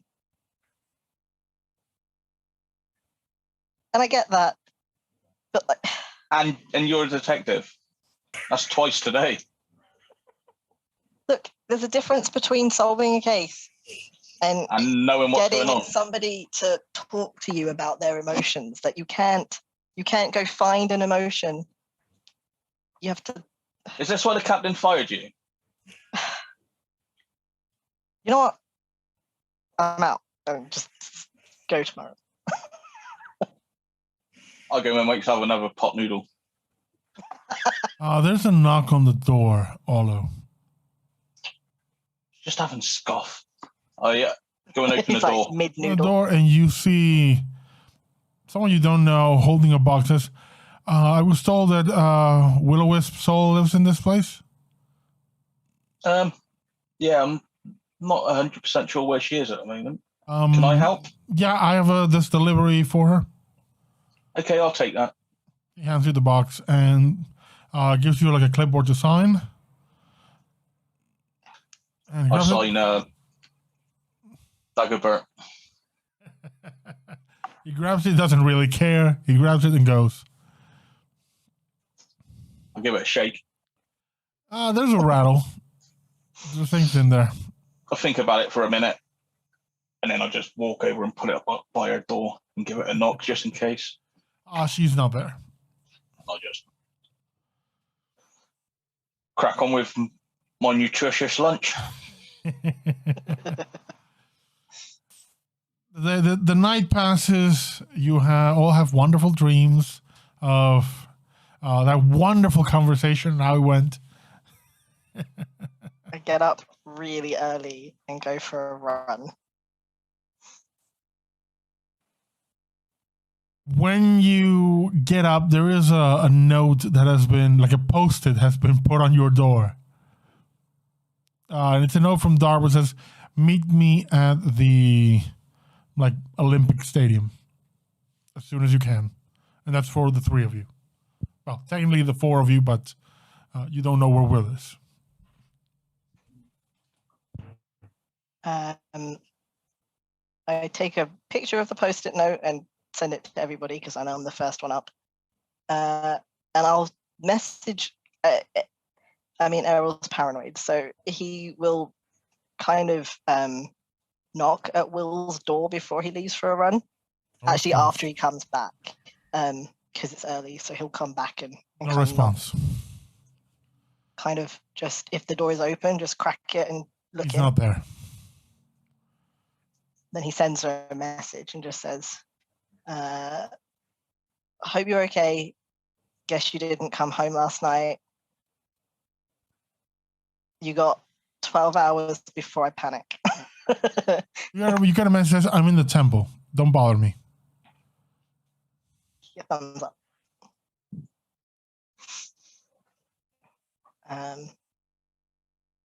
Goes for a run, comes back, messages Will. Gets dressed, I guess, to go meet Dark, and wakes the others up to go meet Darbus. There's a knock on your door, RaQui. You're being woken up. Check your phones. Look at my Reaver. There is a photo of a post-it that was left on your door from Darbus telling you all to come to the stadium. Ugh. Slowly drag myself up. And get ready. You all leave together in awkward silence. I'm whinging. I'm like, why do you put a post-it note on our fucking door? Why didn't you just message us? What's that about? Why a post-it note? That just don't make sense. Maybe he was trying to test how early we all got up. Why? Oh. I've been in boot camp. They do weird stuff. That's gonna be. I'm not asking. That's gonna be a story for another time.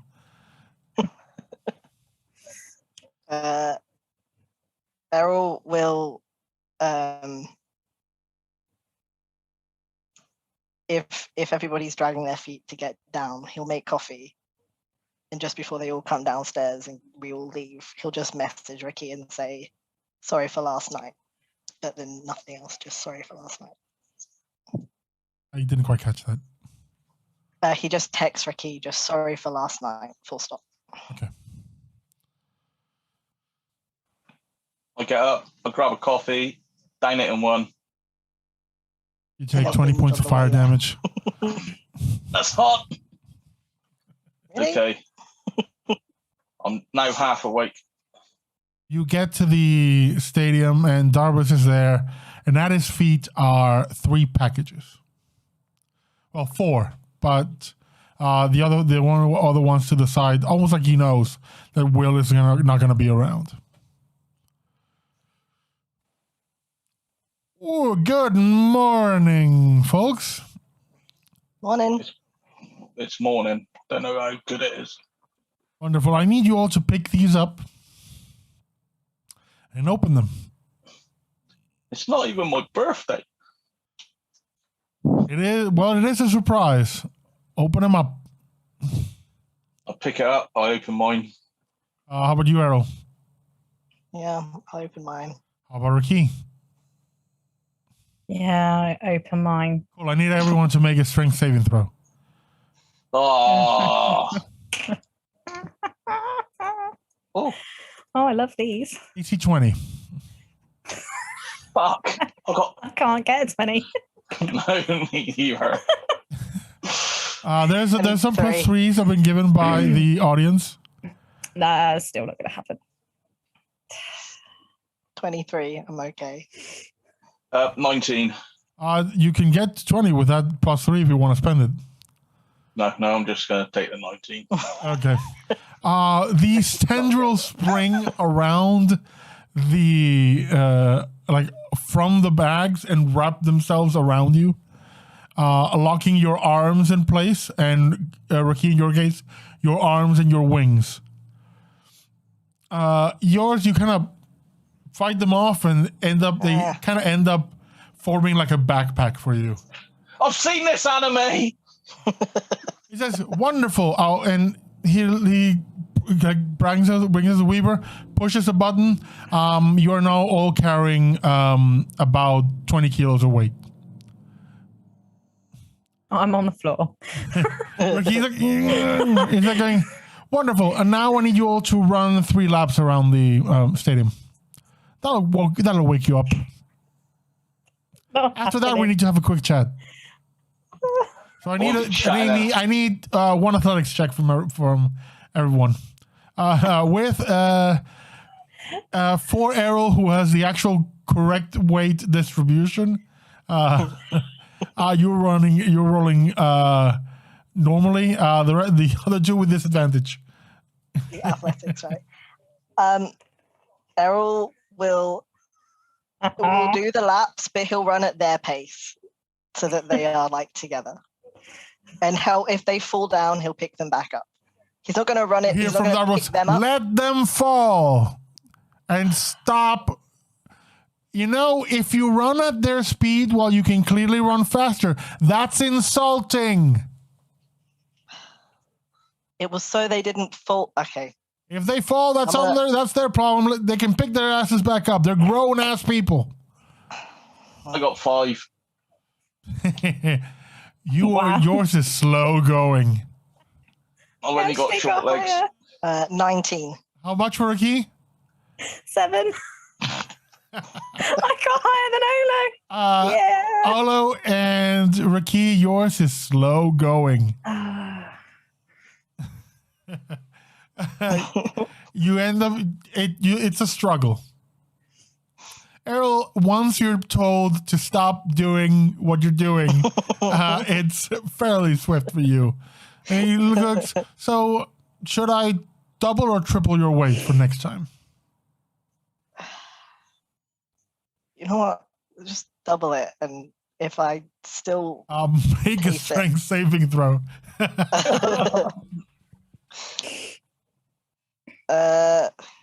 19. He quadruples it, and you fall to your knees. Ah, Okay, maybe too much. Maybe too much. Once you're all finally ready, he has like a nice bottle of water for each of you. Says, we're going to go over a little class here. You've been living here for a couple of months. You've done a few things. And you found out some of the details of living here and communicating with the outside. Particularly in terms of telling people where you are. Have you all figured out why we don't want people to know about this place?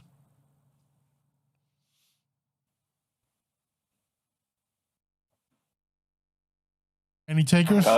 figure it's to keep the people here safe. Not really. Well, more or less, but that's vague as hell.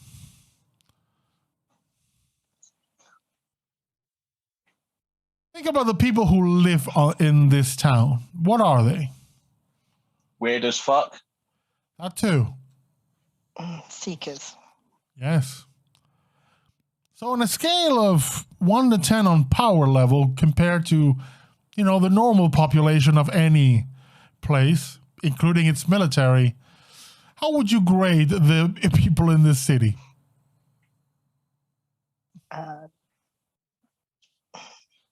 Probably higher. How do you think governments would feel knowing that there is a city out there that can travel pretty much around the world, is independent of any nation, and has about 30,000 people who can make their armies look like toy soldiers? They'd probably try and sink us. Exactly. So the 3 ships where we have people, they don't exist unless we want them to exist. For the most part, we don't. Keeps people safe and keeps all those international relations we have with countries that allow us to have guilds, keeps them safe.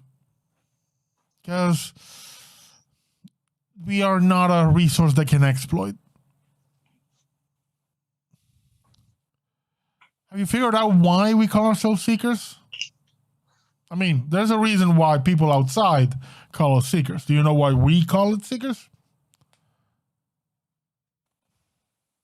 Because we're seeking the truth. You're close, just not the truth. A particular truth that I don't know, which is why we're seeking it. You'll need more time for this one then. I'll give you a hint. There's a reason we're very competitive with one another. There's a reason there's so many tournaments, monthly competitions. I don't know. Betterment. There you go. Yeah. I would put it as far as mastery and excellence. What we strive for is the continuing improvement of our skills and ourselves as people. Only that way we can make a difference in the world. Our little organization, Rising Chain, we lift each other up. That's how we do it. Now, I have a proposal for all of you. It's a fun little proposal. It's one we have specifically for new folk that join our little tournaments. Let's call it a handicap. But as with everything with us, it is a competition. I think we're already handicapped. We've got Will. No. Here's the thing. Don't worry. We'll wait until she's back. She is currently at the temple talking to a god. Literally. Oh, well, nice. They kind of lock the place down. It is what it is. Which god? Fuck if I know. I don't really care about gods. Fuck if I know. Never heard of that one. Very funny. Very funny, dickhead. Very funny. Now, the quick proposal is you're right now sitting on 10 points. To make it to the next round, you need 25. You can try your hand at the next 2 matches that you have coming up and try to scrounge up the points you have. Or you can go for the special duper super fun extra fight that you can do that will give you, if you manage to complete it, 15 points. The fight is simple. You need to hold on for 2 minutes against me. And this time I'm not pulling my punches. We're fighting the other 2. Okay? I mean, I had to offer. I mean, right, guys? We're not fighting you. I kind of want to know what you think our odds are of hanging on for 2 minutes. I mean, it's going to be fun. There's 4 of you. There's just 1 of me. So what do you think our odds are? I mean, as long as one of you can, each of you can hold on for 30 seconds longer than the other, you can get to the 2 minutes. I mean, you have to hold on 2 minutes. I'm not saying that you all have to be standing after 2 minutes. As long as one of you stands, hey, team gets points. That's a long 2 minutes is a long time in a fight. Yeah, it is, but it can be fun. Especially considering you go out in the first 5 seconds, Errol. Yeah, I sucked. I got hammered. Oh, please, they targeted you. Yeah, I got hammered. Yeah, fun, right? Kind of. Also really, really annoying. If it happens if you fight them again, you kind of know what to do. Yeah, smash the clerics. There you go. See, everything is a learning experience. That was the plan. I didn't get to do anything. I wasn't fast enough. Well, that is your problem. Again, this is a one-time offer. Up to you to do it. If not, then we go to your regularly scheduled programming.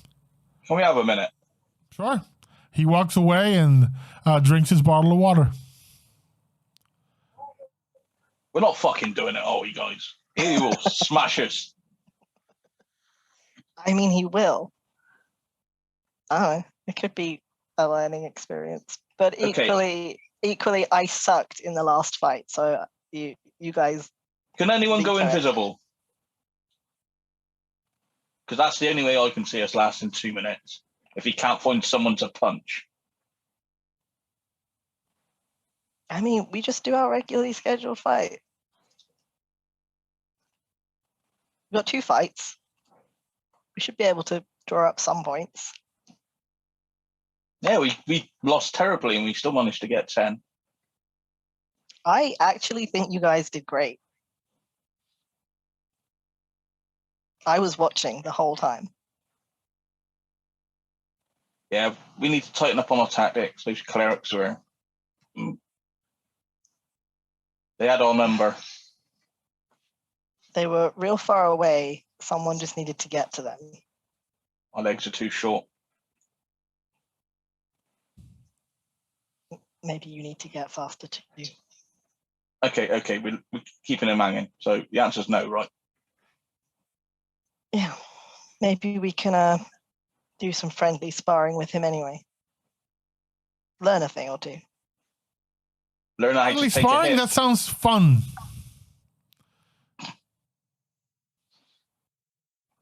I'm down. I mean, you'll kick my ass, but I might learn something. I'm up for it. How about you? He looks very giddy. This isn't to the death. Don't kill me. I wouldn't dream of doing it. I mean, and don't worry, I've already contacted the infirmary just in case. I'll learn to get faster, guys. So, we doing it? No, we're gonna do our regularly scheduled 2 fights. Oh, that's too bad. How about that sparring, though? Yeah, Errol will love to give it a go. We'll watch. We might learn something. Guys, come on. If you never ever take a risk, this is me. I You never live take a long, risk. long time. I never take a risk.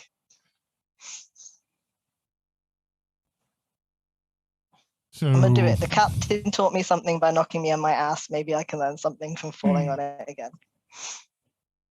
okay. Are you gonna spar with him? Yeah, we'll give it a go. Roll initiative. This is stupid. This is just Errol, right? Yeah, it's just Unless me. you want to Good. participate. No. Aw, come on, man. 14. 14. He has 16. I was close. Never mind. Get a stopwatch ready. The first thing he does before the fight starts is I mentioned he had a belt. We had like a little dagger as like the buckle. He grabs the dagger, pulls it out, and it becomes a longsword. Oh. Do it. Yeah. Can I assume that he let me get my weapons and armor out first? Sure. Go for it. Otherwise, I have to work out what my AC is. I can't be bothered. It is his turn. As a bonus action, he bolsters. You see, he raises the blade and runes appear on it. And from where he is, he's going to make an attack roll. That is a 22 to hit. It just hits, but it hits. 21 to hit. Also hits. I I don't think I can. Let's check. 1 second. Let me check my runes.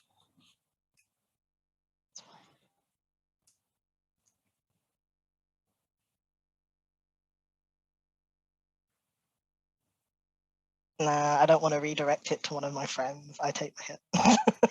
Cool. You see him,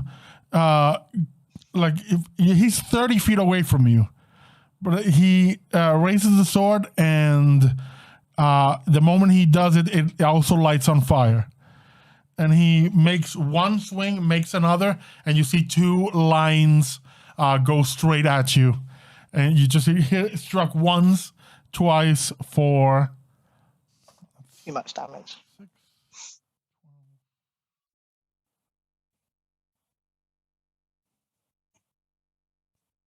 17 points of slashing damage and 6 points of fire damage. 17 slashing and 6 points of fire. Mm-hmm. I'll infernal endurance because I get that back because we've rested, right? For the fire damage. Yeah. That's 5, so I take 1 fire damage, right? Yeah. Wasn't a very good roll, but you know. Okay. Is it my go? Yep. Okay. Errol attempts to see if there's a we'll have to move 30 feet to get up close. Bonus action Giant's Might.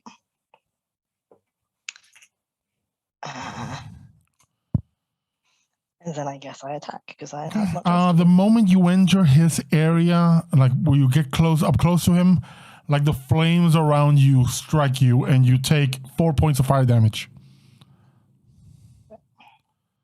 from his ability has called Step into the Flame. Okay. I'm gonna make an attack.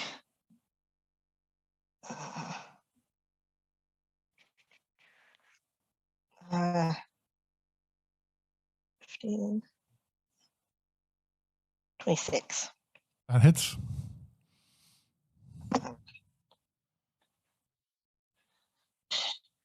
Would you like a 38? Oh, it's,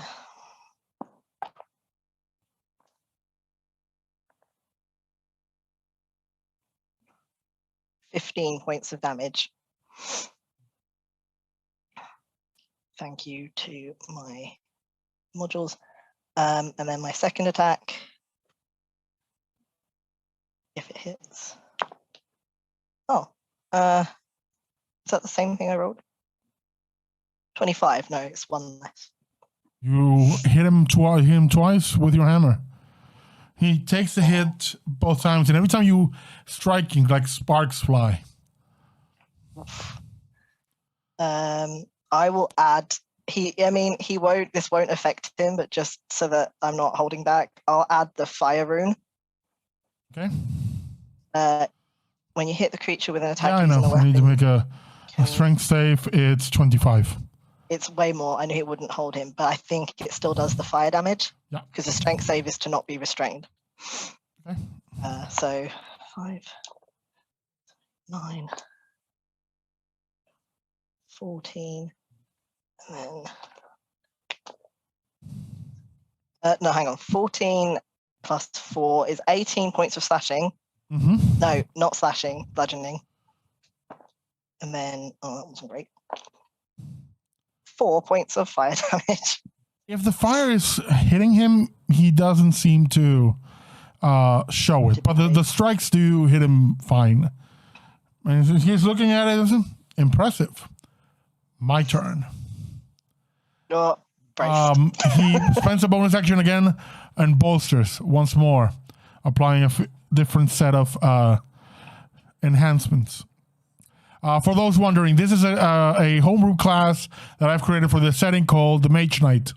They have magic, but they don't cast spells. Instead, they spend spell slots to add special abilities to their swords.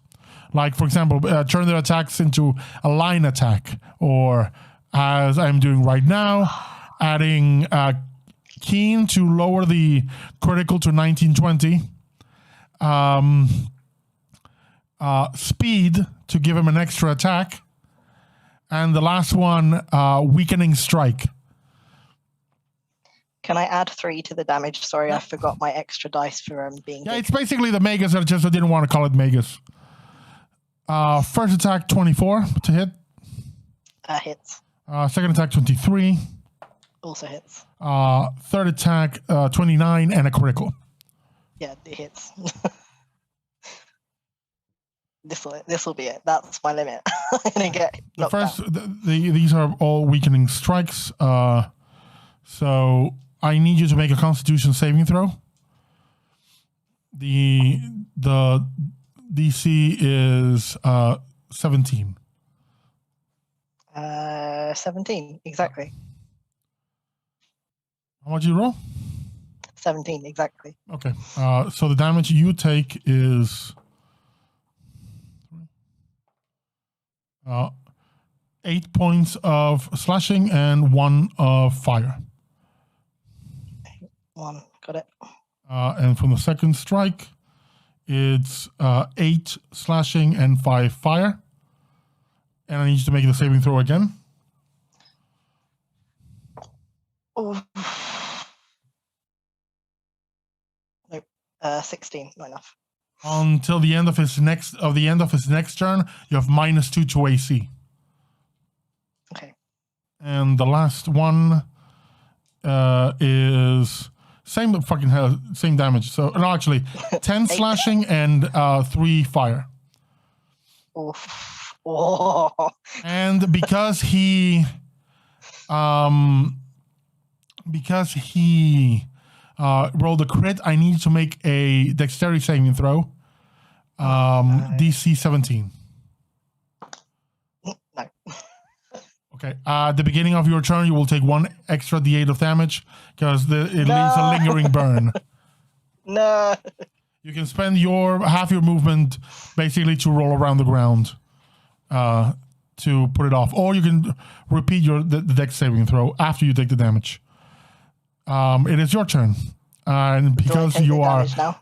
are burning, you take 4 points of fire well. damage.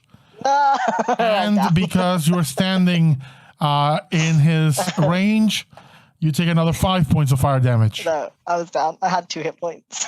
I was like, Errol drops, and immediately he slides the longsword back into the buckle, and all the effects dissipate. Goes, whoops. he grabs like a stick and pokes you. Then pulls out like a can of Pepsi, cracks it open and pours some of it in your mouth. You can spend you can spend any number of hit dice. Oh, cool. I'll just spend them because why not? I don't have that many d6s. So. Wow, rolling terribly.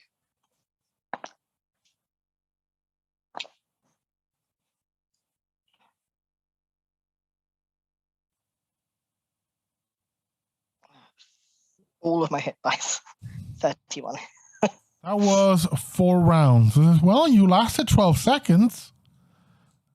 That was fun. Sorry, no, 4 rounds is 6 seconds. Hey, you almost lasted 30 seconds. That was cool. Now, multiply that by 4 people. Hey, you get to 120 seconds. That's 2 minutes. Easy.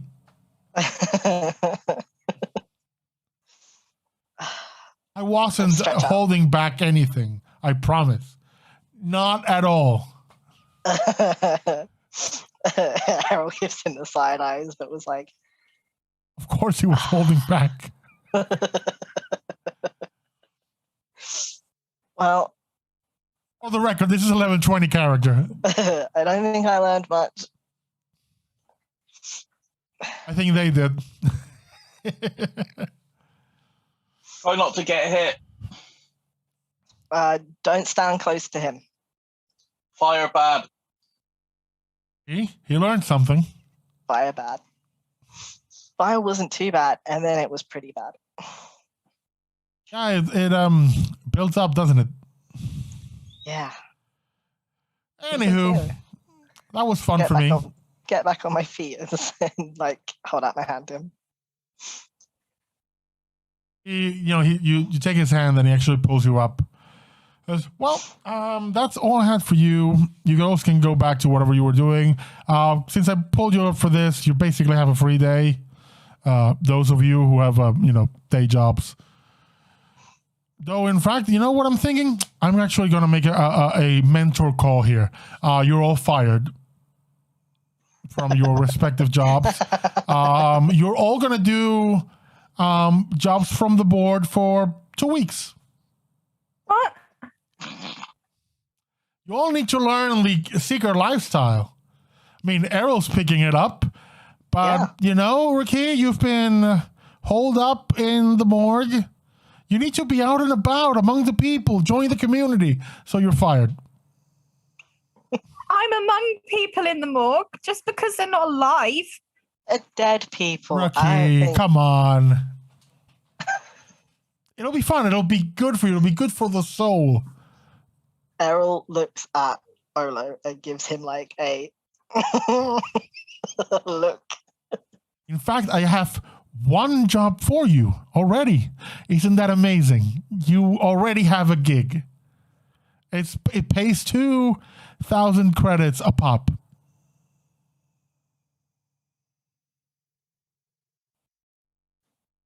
Okay, what is it? It's a simple job. Our fishers reeled in something they didn't think they would reel in, and now I need you to go kill it. It may be classified as a terror of the deep. Maybe. Is it a kraken? Is it a kraken? You wish. I don't want to fight a kraken. No. It's not a kraken. It's not a kraken. It is what and some people would call eldritch, though. A lot of mouths. Anywho, that's your job. Have fun. And he turns around and leaves. Oh, by the way, just go down to the living quarter where, they'll guide you. Trust me. Just follow the commotion. Have fun. Just follow the screams. I go down and I take the others with me, I guess. Then I message Roderick and say, yo, everyone's been fired now.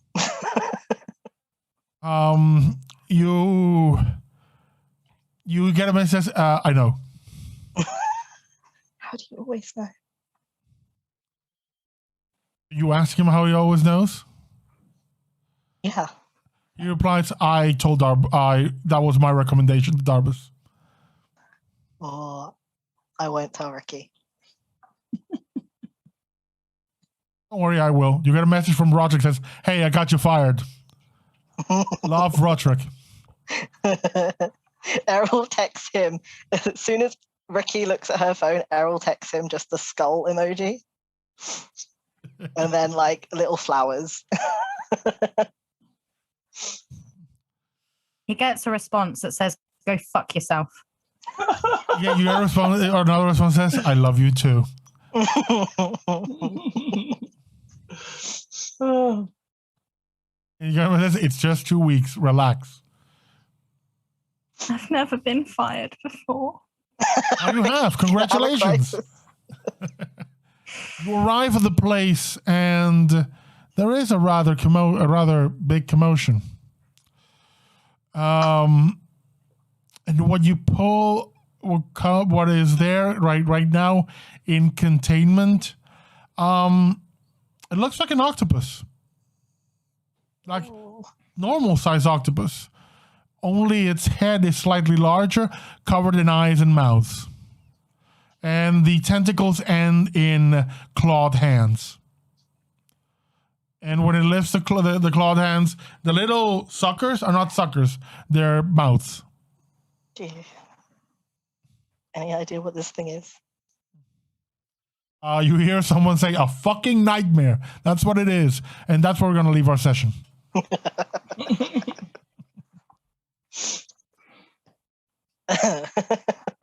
Oh, Megan, I have a new monster for you to draw. God damn it, Megan.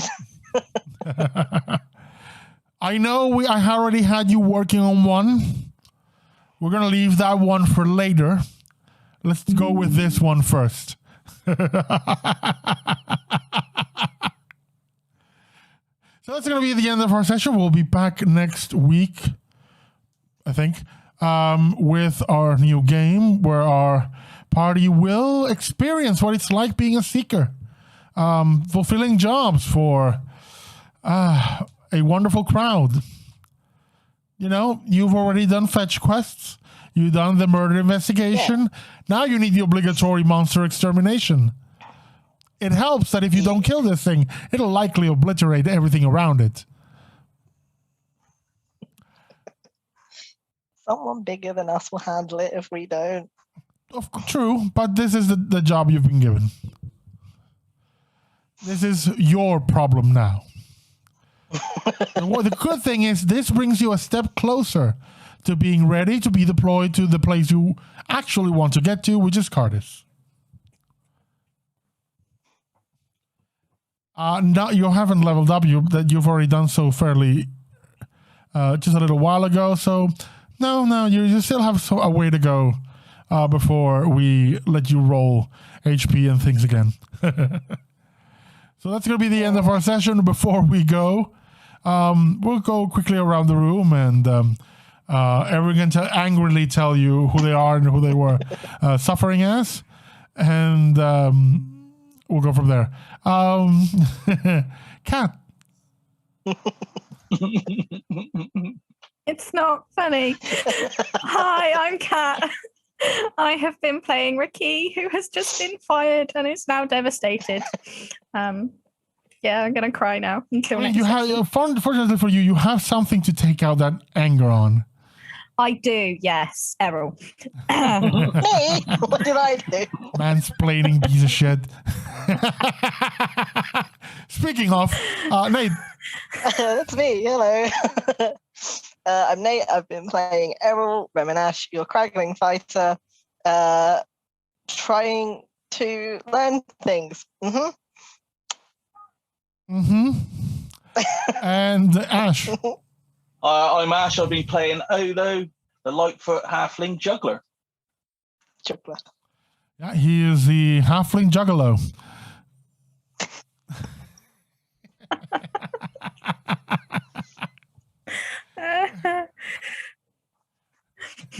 Corpse paint all the way. Yeah. Just don't become a clown. I'm gonna have to kick you out of the game if you're gonna become a clown. Can't do that. Nate's already got it. I hate clowns. We know. That's why I'm saying it. But that's going to be the end of our session. We'll be back next week with this wonderful encounter and whatever monstrosity Megan can draw from the depths of my nightmares.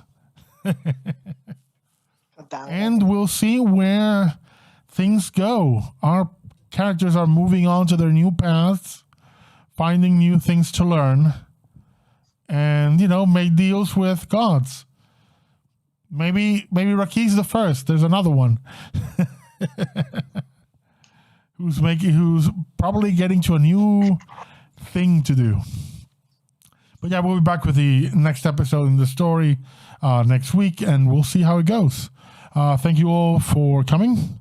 Thank you for watching. We hope you had a good time, and we will see you next time. Bye.